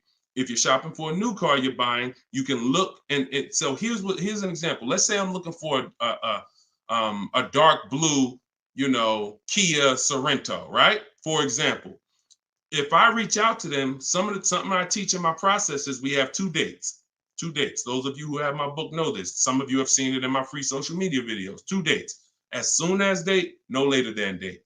As soon as date is the soonest you can say yes to an offer. That's the soonest you should be looking at offers. You shouldn't be looking at offers if you can't say yes to it yet. Wasting time.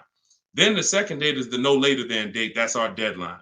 So the time between there, I like to see 3 months because when you reach out to a dealer, one of the things in my template in my book, one of the things you should say if you're talking to a dealer is, I can make a deal today, but I don't need a car until December, whatever. Whenever that is, in the summer, whatever. Because the time in between that is your leverage. That's the time where you could say no. That's the time where everyone else who's going in the dealership, the way everyone else shops, they're going in desperate. Oh, I need a car today. I need a car by Friday. All of the stuff they're saying out their mouth that's going to make sure they pay more because car sales people hear that stuff. And so you're not saying that. You're saying, hey, if you got a blue one and it's not going to be here for 8 weeks, I'm interested in that. See, they can't present that to these other customers that are there desperate mode right now. That car that 8 weeks away, can't present it. So inventory changes on a month-by-month basis. Incentives and rebates change on a month-by-month basis. I'm gonna tell you the biggest thing though. Let's go to used cars. Price trends change on a month-by-month basis. So when we go to shop for used cars, we always have on alert so that every single new car that hits the inventory pops up on our phone, in our email. Everything I'm teaching you is in my book. Now, I don't hold back. You can get it any way you want. You can get it on the stream. You can get it on my videos. You can get it in my book if you want it all in one spot. But so when we do this, everything new is popping up. We can see the price changes. We can monitor the price changes. But the biggest thing is when a dealer needs a deal, you're positioned. Let that sink in. I just gave you a scenario a couple minutes ago of how it looks when a manager comes in and says, all right, y'all, we got to have a meeting. Okay, y'all, it's the 10th of the month. We only got 50 cars out. We got to sell 250 cars by the end of the month. We're way behind. Anybody who is real, that's what we call a real customer, a real buyer. Get them on the phone and see if they're open. We're not turning away any reasonable offer today. Now, for those who are desperate, need a car today, need a car this week, those people been going. They're never going to get these phone calls, very rarely, because they're moving so fast. You position. You in their email. Tom knows Sparta is been emailing me. He told me he doesn't, or she, I can't tell if it's, I can't tell by your name, whether you're a man or woman, but let me see. Sparta, hey, I know I couldn't get to your offer before. You still open? Yeah, thank you. What you got? Position. So you can't do that when you're desperate and when you're shopping. Now, if you're in an emergency, understood. You totaled your car, you need a car in 2 weeks, understood. We got plenty of people who get in, use my stuff, they get their car in 2 days, they get their car in. That's why my biggest thing is teaching you the strategies you need to get below market deals in 48 hours. But the benefits of having time can't be measured. The benefit of being able to look at deals, have dealers call you. I had one of my people who listened to me. He had a Kia Telluride. The general manager called him the last day of the month and said, look, if you could get this done today, I'll take $5,000 off the price. That's the one he ended up going with. His name is Wendell. So I don't say there's a best time to buy a car because I've seen deals at the beginning of the month. I've seen below market deals at the end of the month, non-holidays, holidays. I've also seen people overpay with no strategy at the beginning of the month, the end of the month, the holidays. So you get what I'm saying? Y'all understand that? It's all about being positioned. And if you can be positioned, you'll find that you'll love getting those calls and those emails. Like, man, all of those people, when I reached out to them, they act like they didn't want to do a deal or they couldn't get to my number. Don't worry. 2 years ago, I was shopping for my mother's Mazda CX-5. I reached out in October for the offers. I looked at the offers, didn't like them. Then I reached out in November. Same salespeople. They knew me. They know I'm serious. But hey, I didn't like the offers last month. Didn't like the offers in November. December, guy calls me or emails me, Deshone, I got this car. Let me know if it'll work for your mother. I think I can get to your number on this. Saw the car? Yep, car works. That's the one we ended up getting. Strategy. All right, that's how I want y'all moving. Go ahead, Dolan. Next question. This one's Lisa Jane from TikTok. How are you? And we are live, y'all. This is our Wednesday, 7 p.m. live stream. So if you don't see the banner, that means we're live. If you see the banner, that means you're watching the replay. People watch the replays all throughout the week, so people get value out of replays. But if you are not seeing the banner, that means we're live. So ask your questions. Time to turn in my lease. I'm already over the sales guys, not sure how to start. First thing you're going to do, sounds like you've decided you're going to lease again. So that would be the most important question. That's always the first question because that's the foundation of your deal. Leasing versus purchasing. I always say, if you've been on a show before, you can't get a great deal if you purchase, but you should have leased. Impossible. So once you decide that, now we're going to do an equity assessment. So we are no longer, Lisa, going to turn in who's dropped off a lease to a dealer at any time in their life. Type 1. You had a lease, you've just dropped it off or returned it to the dealer. And what you're going to see now is you're getting a lot of dealers that say, we're a lease return center. Bring your lease in.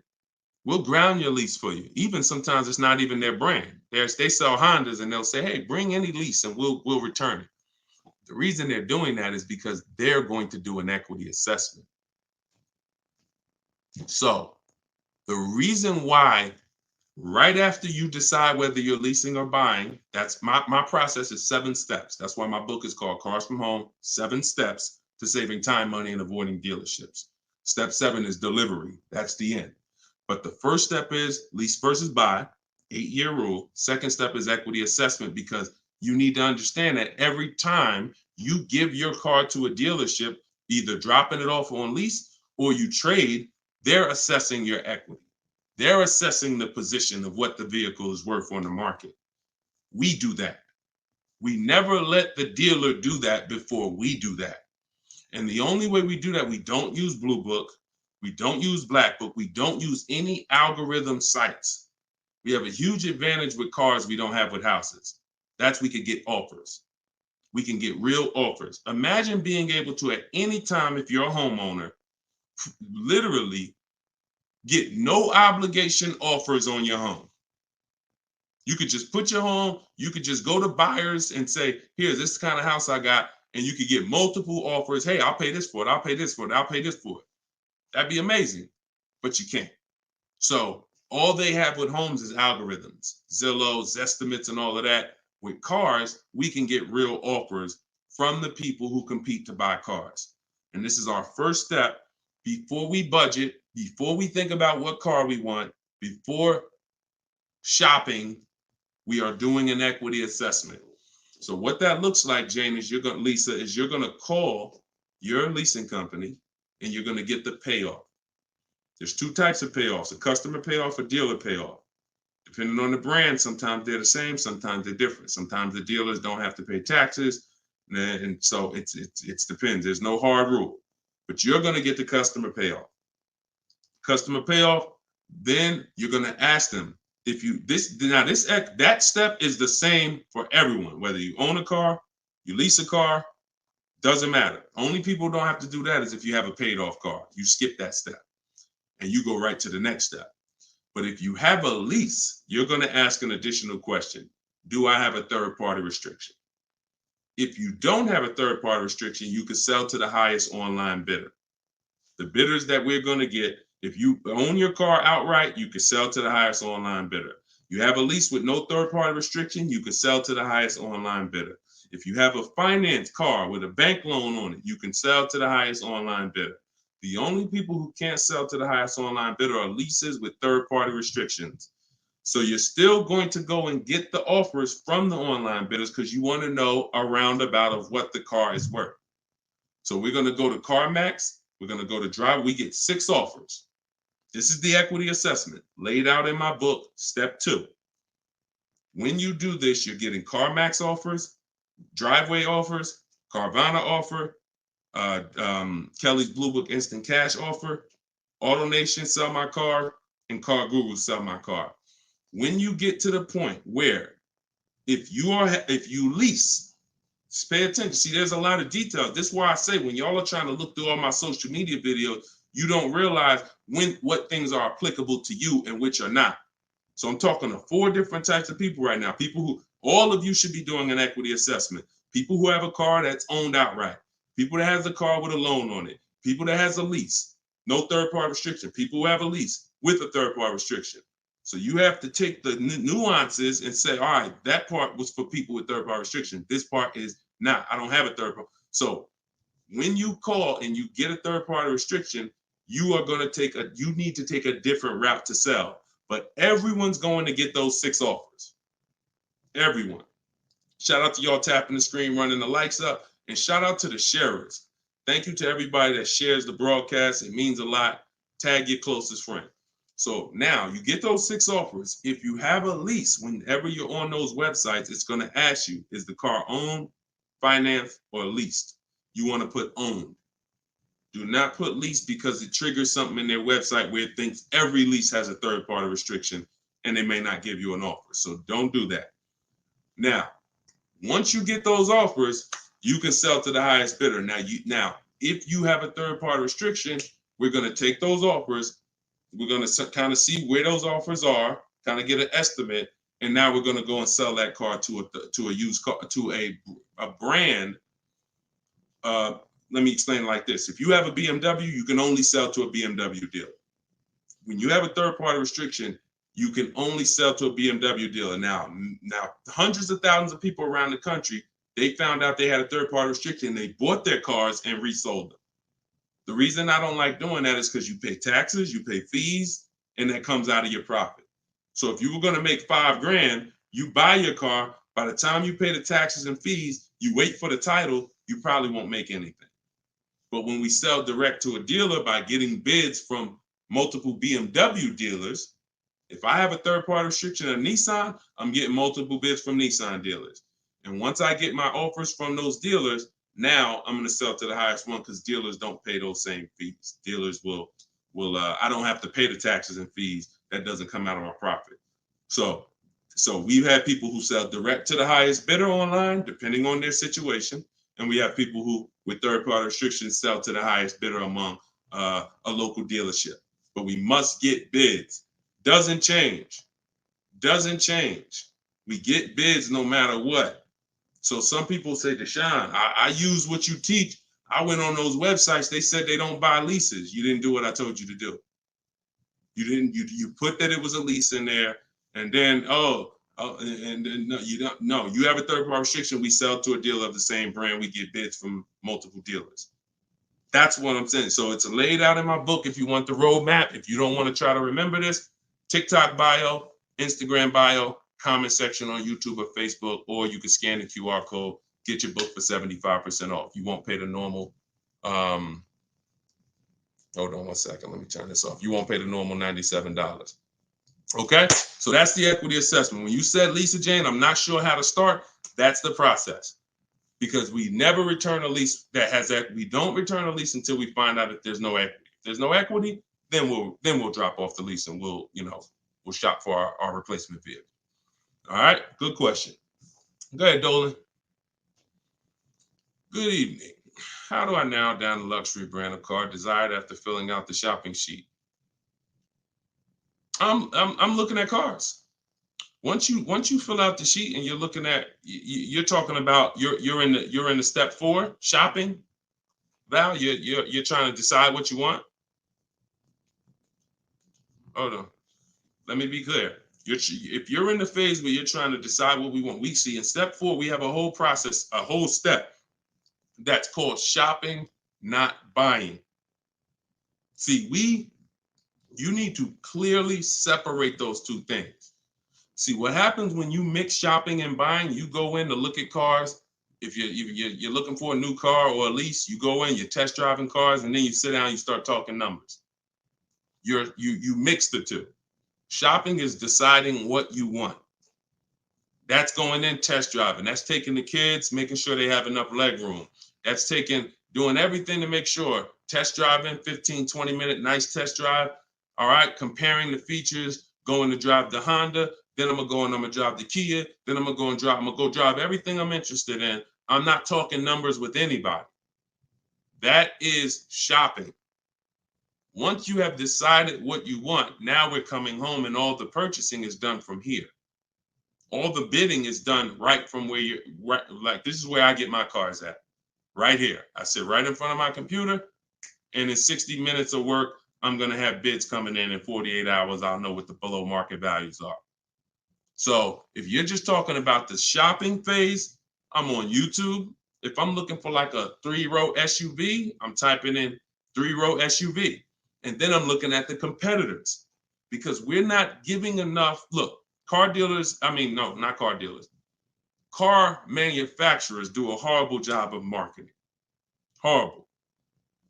There's 40-something companies that make cars that spend millions of dollars to try to get you to come see them at least. And so that's the reason why you notice when you have a car, they're reaching out to you before the car's paid off, before the lease is up, because they know once you get to the end, you're more likely to shop. That's why they try to keep you, we were reaching out to people with Mercedes 6 months before their lease was up. 9 months. Hey, Mr. Jones, if I could get you out early, would you consider it now? Hey, good news, Mr. Jones. Hey, I might be able to get you into a new Mercedes and keep your payment right around where you are, right around where you're at now. Is that something that sounds good? Okay, when can you come in? All right, not till this weekend, but you're going to have to lower the payment. This payment kind of high. Listen, Mr. Jones, look, we have several options. You're a loyal customer. You've been with Mercedes for a long time. Anytime you listen, I promise you, me and my manager will work hard to make sure you get a number that works for you. But the first thing we want to do is pick a car. We got a lot of nice new models. Want you to see them. Blah, blah, blah. You got to understand, if we're pulling you out of the car early, we're trying to prevent you from shopping the market, because every couple of years, there's new product, new technology, new features. You want to see this stuff. You want to see these cars. And so that's when I'm telling you is you're about to spend 50 grand, 30 grand, 70 grand. Take the time and treat it like if you were going into the mall to spend that kind of money. If you were walking into the mall to spend that kind of money, how would you want to be treated? Would you ever rush yourself? Would you want anyone rushing you to make a decision when you're about to make a $70,000 decision? A lot of you are not test driving enough cars. Now, with a used car, you can't test drive it until right before you buy it. So because every used car drives different. But for those of you leasing and getting new cars, purchasing them, you should be test driving everything that's in the category of a car you want. Everything. Test driving and then narrowing it down. This is how people end up getting a car, and in 3 months they're like, hey, I don't really like the car. It's not as comfortable as I thought. You didn't test drive it. You did a short, quick test drive. So don't rob yourself of the shopping experience. We don't. That's why I have a whole step that is only devoted to shopping. And then what you do, Val, is you put it into Google and you type in the year and you type in initial quality. That's going to tell you on that first page what the ratings say. Listen, don't ask your neighbor what they think of the new car. They might love it, but there's 10,000 other people in the country that have that same car. You need to know what is the data saying about that. 10% of those people might be dealing with electrical issues. That's going to show in that initial quality scan on Google. Then you look and you Google reliability. So initial quality's first 90 days, reliability's first 3 years. Everyone who's leasing needs to be typing those two things in. Initial quality, skim the articles, look for any red flags, then do the same thing for reliability. Those of you who are purchasing, you should be doing longevity. And that's going to tell you if the car has transmission problems later on. That's going to tell you what the engine is rated to do. These are 5-minute exercises that will save you from getting a Maserati that's in the shop every 3 months. So that's the shopping process, Val. And don't cheat yourself of it. Don't shortcut it. Take as much time as you need in that part of the process. Because once you decide what you want, getting offers is quick. If you're doing it my way, getting offers is literally 60 minutes. So don't rob yourself of shopping. All right, good question. Go ahead, Dolan. One thing I will not do is sign anything to test drive. If anybody ever, keep that question up. If anybody ever makes you sign something to test drive, first of all, and I have a particular way I set up a test drive. In my book, I teach you how to call a dealer, ask for the most experienced salesperson, the guy everybody loves, the person everybody loves, and you set up the test drive with that person. You set up a random test drive or you walk into, you don't know who you're going to get. You might get Lou Ricardo. He only been there for 2 months. He made $10,000 last month. He hungry. He feeling like he could do no wrong. Even when he lies, he's not going to get caught. And that's the guy you're dealing with. You got to set up everything is a system. Nothing is left to chance when you're following my process. And no one who's experienced like that would ever require you to sign something before you test drive it. Driver's license. I have your information. I have your email. Okay, that's what we need. All this other stuff is just a trick to lock you in. It's ridiculous. Okay. All right. This one's from YouTube. Deshone, I got equity now at the end of my lease, but I got a third-party restriction. How can I sell it to a dealer without buying a new one? Separate the transactions. When Dave came in, Dave was the first person who used this strategy back in 2021. And he joined me because he said, look, I had a BMW. As soon as I found out how to get around this, that made me like $1,500 to $2,000 more because I had the third-party restriction. You call, we speak to used car managers, and you're going to get bids from used car managers. Hey, I got a car. I'm looking to sell it. I have a specific script in my book, but hey, I'm looking to sell it. And, can I give you some information about it? And you give me an offer. And we want to get at least 3 offers. It's a relatively new car, 2-3 years old, and that's it. You're having conversations and you're getting offers. These guys, their job is to buy cars. So, but that's independent of who you're getting the car from. So if I talk to a guy and he was like, look, I like the car, I can pay you this for it, I'm going to tell him, look, okay, I'm about to shop for my new car. I'm looking to have that deal done in a couple weeks. And as soon as I make that deal and schedule the delivery, I'll call you and I'll drop off this car to you. Now he's going to say, well, if too much time passes, I might have to look at it again. No problem. Understand. If 2 months pass, then yeah, I would keep in touch with him and be like, hey, I'm still shopping. Do you need to take a look at it again? Just so the person, I'm always, anyone who's listening to me who uses my stuff, they're always locking up equity in who they're going to sell the car to before they focus on the new car shopping. Before. Equity needs to be, because that's a bidding process. I've already gone through the bidding process. I know who I'm giving my old car to. Now I'm on to my next car. I'm on to the replacement car. I'm on to the loan that's separate. But this needs to be locked up first, because what will happen is you've been taught, don't tell the dealer about your trade till the end. Let me tell you how horrible, who's heard that advice? And I'm going to tell you why that's the worst advice about getting money for your trade in you could have ever listened to. Hopefully you never listened to it, but who's heard, don't tell the dealer about you that you have a trade until the end? Who's heard that? Okay, Adri said, I've heard that. Okay, who's heard that? Okay, SS, I see you on YouTube, me. Okay. This is a widespread thing. If you go on any of the negotiators' websites or whatever, or you see social media videos, they'll tell you, I'm gonna tell you why that's horrible.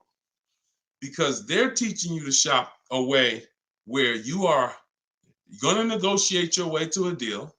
You're not sitting at home bidding. And then, so you're spending this time, and now you get the dealer to a price that you're comfortable with. All right, I like this price. Now they're telling you spring the trade on them. So what happens when the dealer doesn't give you what you think the trade is worth? What happens? Because if a dealer gave you a great price on and you don't know that because you don't have enough offers, I'm gonna continue to emphasize that. You don't know you have a great price unless you have 4 or 5 other offers to compare them to. I have a great price from you. But so now dealer says, look, I know you think your car's worth 18, but I can only pay 16. That it's max is 16. Now you're like, all right, well, listen, I'm out. Okay. Who lost there? SS, I know you walk away. I know. You lost. You just sat there and negotiated hours only to get up and walk away with no car. See, I don't know about you guys, but I'm really interested in the people who your money's just as important as your time. Time is just as important as your money. No one's going to waste my time. And I want you to have strategies where no one can waste your time. Because while you're sitting there for 2 hours and getting up to walk away, the salesman's like, okay, listen, they don't know their car's not worth 16, but whatever. Somebody else is going to buy this car. So you're going to go and do that same thing again with some other dealer. 2 hours, 2 hours, 2 hours. And I think that I guess they just know that you're comfortable spending a whole lot of time car shopping. But you don't do that. The only time you're ever going to reveal that you have a car that you might bring to the transaction is when you know you already have offers. So I don't mind once a dealer wins the bid saying, well, look, I do have this old car. I already agreed to sell it to this dealer from Kelly's Blue Book Instant Cash Offer. But if you could match it or beat it, I'll give you the car. That's different. Because you're not going to stop my deal. When you do it like that, no one stops your deal. No, you know what? Hey, that dealer that's paying you that's a good offer. All right, no problem. I'm going to buy the car from you because you won the bid, and then I'm going to sell the car to them. And if by chance they say, you know what? That is a car I could, my used car manager says he can match that. Great, here you go. But this getting up and walking away, driving to a dealership only to find out I got to the dealership, they told me they had $4,000 in fees made up that they put. I just got up and walked away.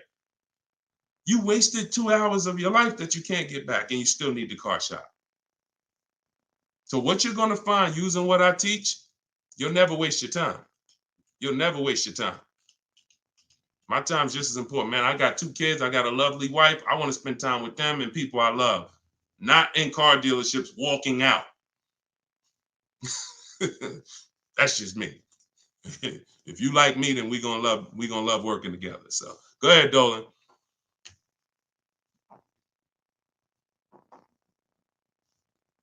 All right. Why is the dealership telling me I have to pay a down payment on a lease? You're only talking to one dealer. That's it. 80% dealer. See, listen, lazy shopping. And listen, I don't know you, Jamaica. I don't know how familiar you are with my stuff. 80% of dealers are overpriced. 80% of dealers are gonna lie. You're only dealing with one dealer. That's what you're gonna get. You're at the mercy of one dealer. But I'm gonna tell you something. You're never gonna get stuff like this. Total $690 a month, $54,000 BMW, sitting at home getting bids. Look, absolutely thrilled to share. I graduated. She joined my program back in 2020. Now, just so you know, I have a video program and coaching. It's the same. It's based on the book. It's 7 steps videos, 7 steps, 7 steps in the book. So, you know, for those of you who want to know about this other program, you go to my bio, you can attend my masterclass, and you can attend my free masterclass. But this is what happens when you bid. Look, when you get bids. This is my first time leasing a brand new car. Got a 2023 BMW. This was last year. Awesome lease incentive, 75 off, plus you got $1,000 off. Look, Greg, 527. Look, monthly payment, 527. You don't see down payments here. Look, Danielle, $550 a month with first payment down. That's it. Included maintenance, gap insurance, all the fees. Look, we could do this all day long. This was Bonita in the middle of the pandemic. Middle of the pandemic, while people were paying $5 grand and 10 grand over sticker for Telluride. Look, I got my got my dream vehicle, 2023 Kia Telluride.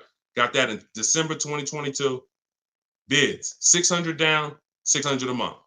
That was a 1.25 lease. I remember when she got it. And I always show that because people were out there, oh, there's no deal. People have been saying that for years. People have been saying that to me for years. Deshone, there's no deals out here. Somebody probably wrote that in the comments. I'm sure that's one of the questions. Sean, it seems like it's no deals out here. And listen, no strategy, no deals.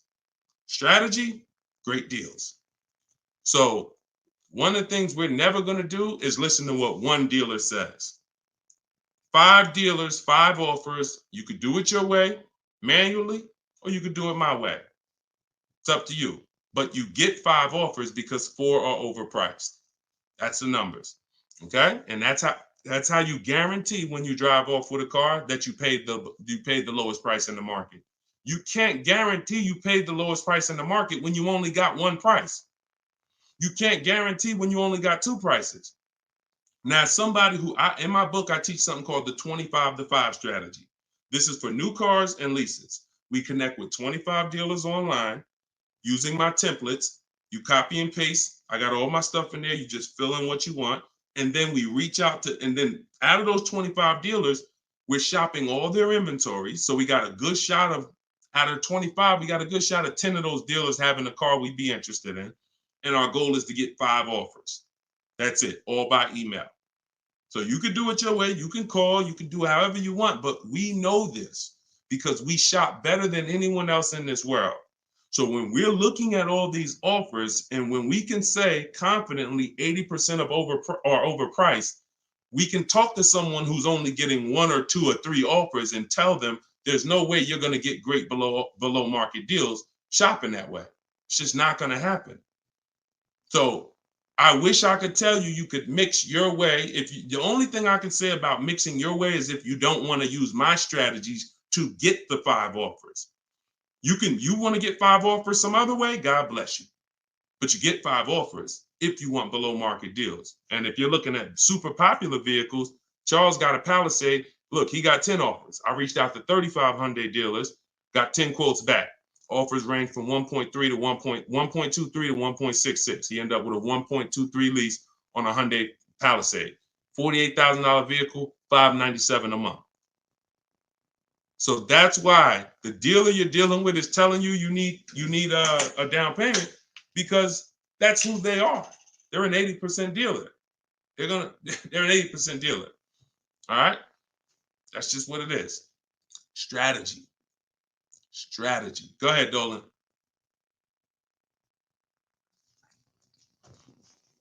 All right. TikTok. Miss Brooklyn. How much is a good price under MSRP? It's going to be different for each car. It's going to be different for each car. There's no way for you to know this. No way for you to know this. Look, Eddie got a Toyota. He got $2,086 under MSRP. You don't know what the bottom is without offers. Your way of shopping, the old way, you're just feeling for the bottom. No way. And I'm showing you all of this so you know. Look, Kimberly got $20,000 off of Maserati a little while ago. $86,000, you see it right here, $86,000 MSRP. Their selling price to her was $66,261. Had she got excited thinking, I'm just going to make up a number. I'm just going to, if I could save $7,000 off this Maserati, that'd be great. We don't pick what the bottom is. We get enough offers and it reveals what the bottom is. You get a bunch of offers on a Toyota Camry, the lowest offer, $2,000 under MSRP. Now, Kimberly, Maserati, that car, 20 grand off. Look, Sean, $20,000 off his F-150 Lightning XLT. Look, MSRP 73, dealer discount 4,900, 15,500. Now, just so y'all know, the 80% dealers are not even going to tell you there's a $15,500 rebate. So don't think he was just looking at a bunch of offers and everyone had a $15,000 rebate. Some people tell you, okay, there's $7,500 in rebates. Some people tell you it's $2,000 in rebates. If you're sitting in front of them, what do they have to tell you that for if you don't have, you're not going to shop. The statistics show, unfortunately, average people are going to shop 2 dealers. That's statistics. That's something that we're trained on. 2 dealers. So if you're going to shop 2 dealers and you're going to shop like the average person, why the heck am I going to tell you there's a $15,000 rebate on this vehicle when you're sitting in front of me and we just negotiate? That's what you're going to get. So it's no way for you to predict where the bottom is. Look, there's no way. Look, this is Tiffany. Tiffany sent me this the other day. She used my book. She got a $44,000 CX90 Mazda 2024, $6,530 off. Look, you see it up at the top. Believe we got a good deal from what we learned from the rest of the book. This is a bid. Now, I'm going to tell you, I don't care how big the discount is. If it's from one dealer, that's not enough. Because again, the discount could look amazing.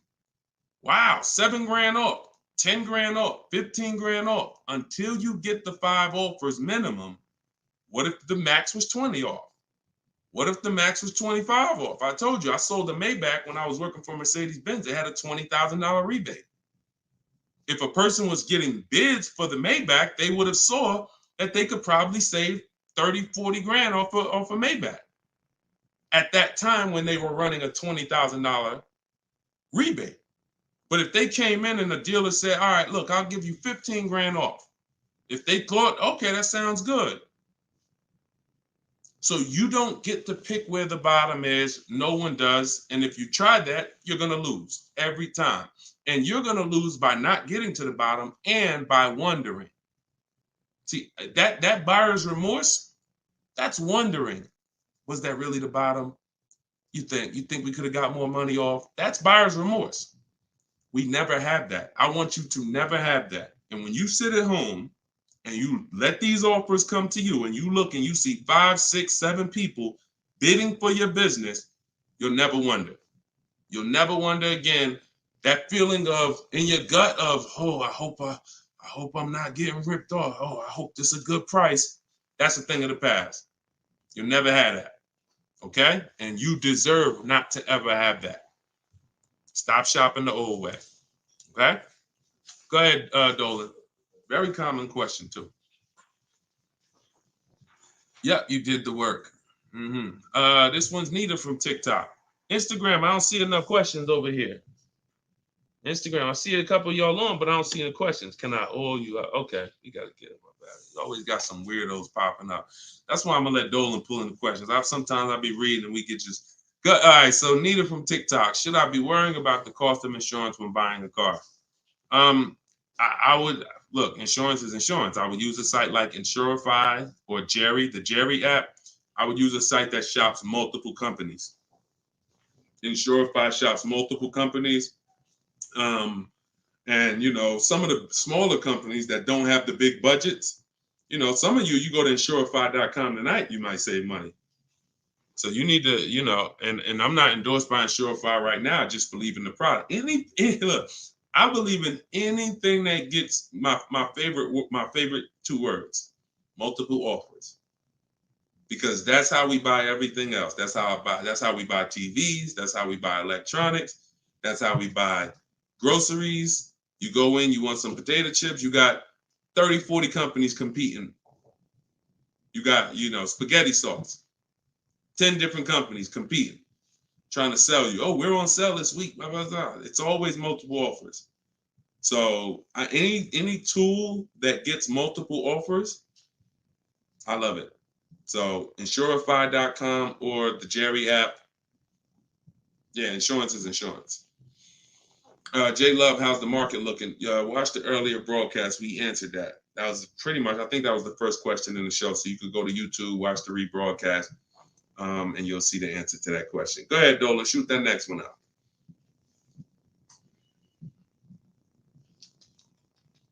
Okay, what is a third-party offers? What is a third-party restriction? Third-party restriction is a restriction in your lease contract that says you cannot sell direct to a used car buyer other than a dealership of the same brand. So we get bids from Carvana, CarMax, Driveway, Kelly's Blue Book Instant Cash Offer, Car Gurus, and AutoNation. 3 of those offers are from local dealers. 3 of those offers are from online car buyers. And they cut a check same day. Simple process. They compete. Third-party restriction means you can't sell direct to them. You would have to buy the car and resell it. We don't do that. We sell to a dealer of the same brand. We get bids from a dealer of the same brand. So that's what a third-party restriction is, and that's how we handle those. All right. Go ahead, Dolan. Everything I'm teaching for those who just came on is in my new digital book. It's called Car Shopping. Well, it used to be called Car Shopping for people that hate car shopping. Now it's just Cars from Home. 7 steps to saving time, money, and avoiding dealerships. So for those of you who want the same results that you're seeing from all these people, if you want those below market deals to be your below market deals, and you get the roadmap, you get the guide, it's a step-by-step blueprint. First step is, because many of you don't know the 7 steps. Those of you who have the book, you know it. First step is the most important question. How many years are you keeping the car? That's the 8-year rule. That's going to help you decide whether you need to buy or shop for a great lease deal. Second step is the equity assessment. Third step is deal structure, and it's deal-focused budgeting. We don't just budget. Budgeting is whatever it is, I'll just budget and I'll see what I could afford. No, we budget for a deal. You need to know what a deal. When I'm budgeting for a lease, I'm budgeting to see if the lease is great, this is what it should cost. If I'm budgeting for a purchase, I'm budgeting, this is how much a great deal should be. I'm coming up with my max offers way before I ever go look at cars. So that's day 3. That's step 3, deal structure. Step 4 is shopping, not buying. Step 5 is multiple offers. That's when we're in the market. Step 6 is paperwork and protection. Step 7 is delivery. 7-step process. So everything is in there step by step. You can get your copy for 75% off as part of our book launch. It's in my TikTok bio, in my Instagram bio, or if you're on Facebook or YouTube, it's in the comment section, or you can scan the QR code on the screen. If you're watching us on TV, you can scan that QR code with your camera to get your copy. Be in your inbox in 5 minutes. Okay, this is Wes from Facebook. How do you feel about vehicles that are well over MSRP? Don't. See, I mean, if you guys can't see that you need help, because the language you're using is really desperate language.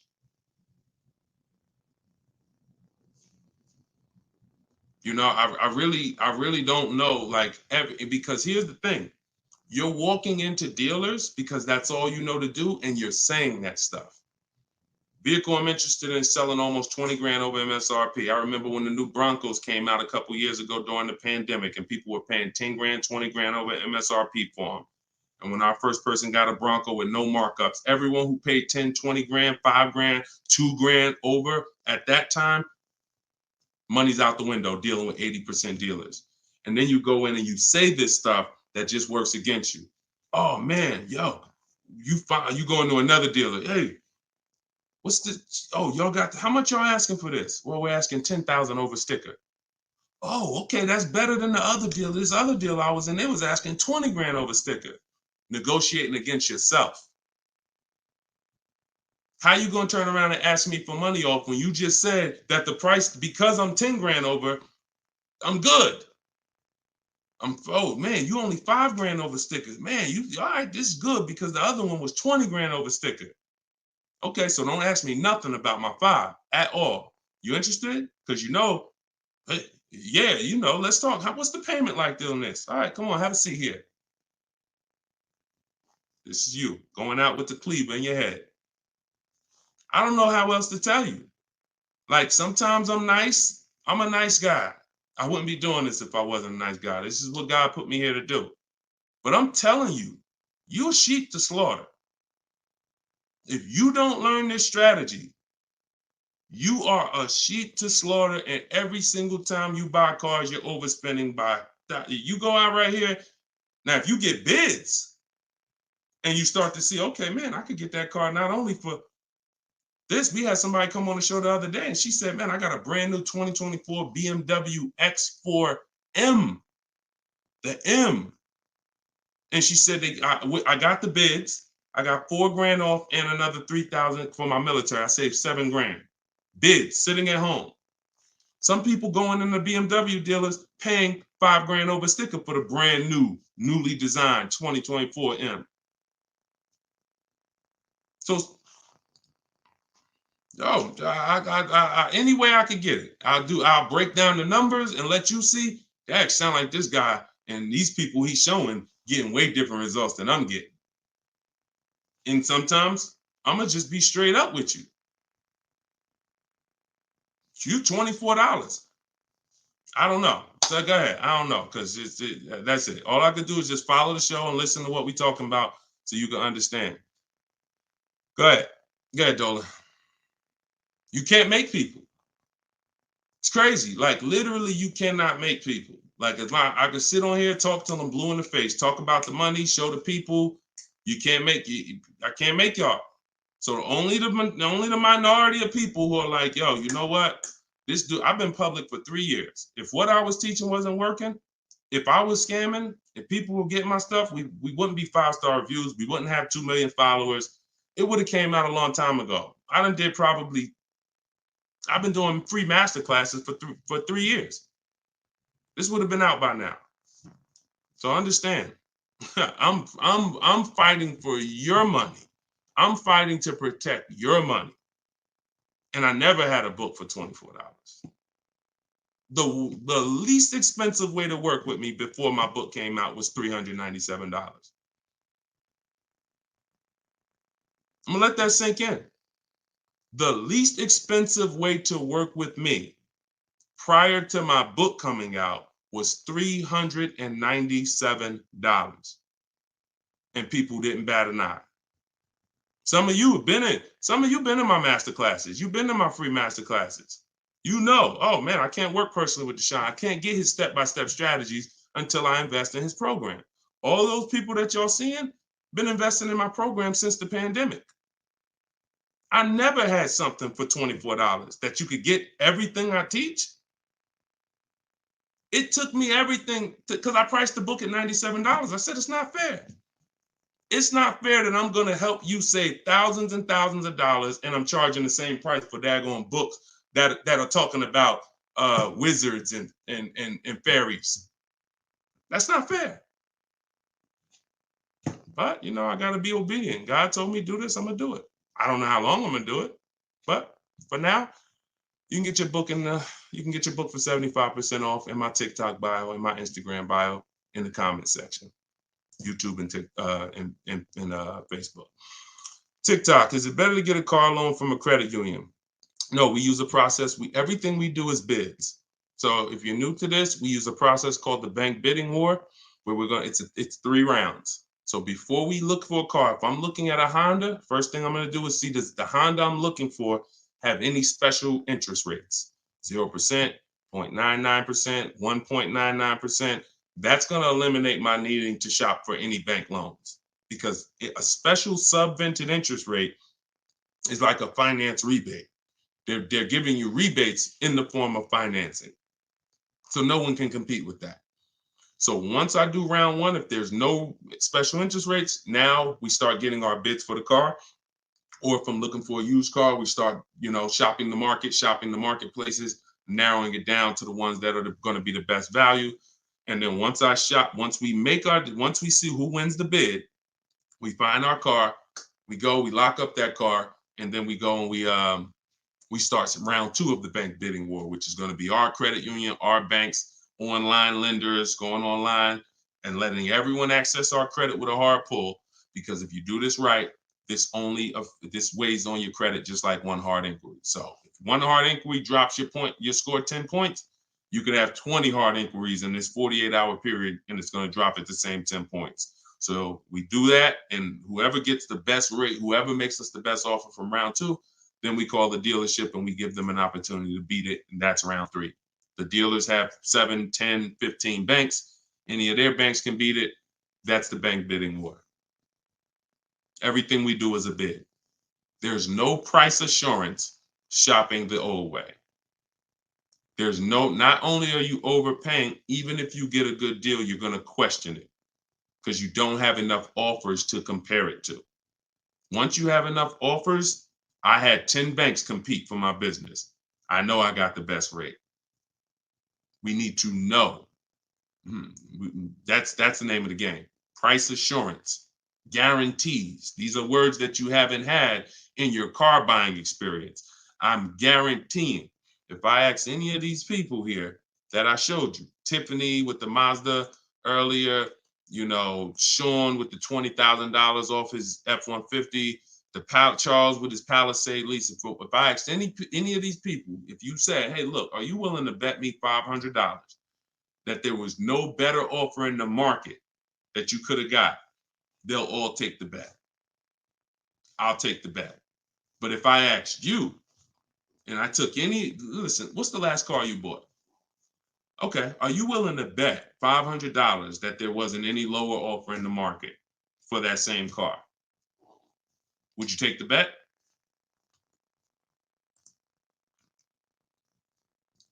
No price assurance. No price assurance. Price assurance only comes through multiple bids, multiple offers. All right. All right, y'all. I think we're going to wrap. Thank you, Nita. I'm glad you enjoyed that. We've been on for about an hour. This is our 7 p.m. show. You may see the rebroadcast. Well, we'll see the rebroadcast. You can invite your friends to the rebroadcast. We play them throughout the day on all our channels. Everything I'm teaching is out of my book. You guys know that. If you want to attend my free masterclass, we have a link in the comment section for you. It's called Everything You're Doing Wrong, Buying, Selling, and Leasing Cars. It's about an hour. So you could go there. Hold on. We're going to wrap, Dolan. Man, I'm tired. I'm tired, man. We'll wrap an hour and 2 minutes, man. Everybody can come back, join us on another live show because we got tons of questions. We could never get through all the questions. Once the stream starts heating up, we can't get through all the questions. So if you want to attend my free masterclass, it's a link in the comments, or if you're on Instagram, there's a link in my bio. You can attend. It's an hour long, and then we do Q&A after.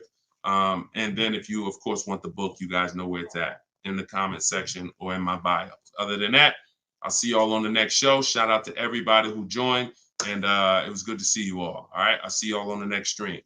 God bless you.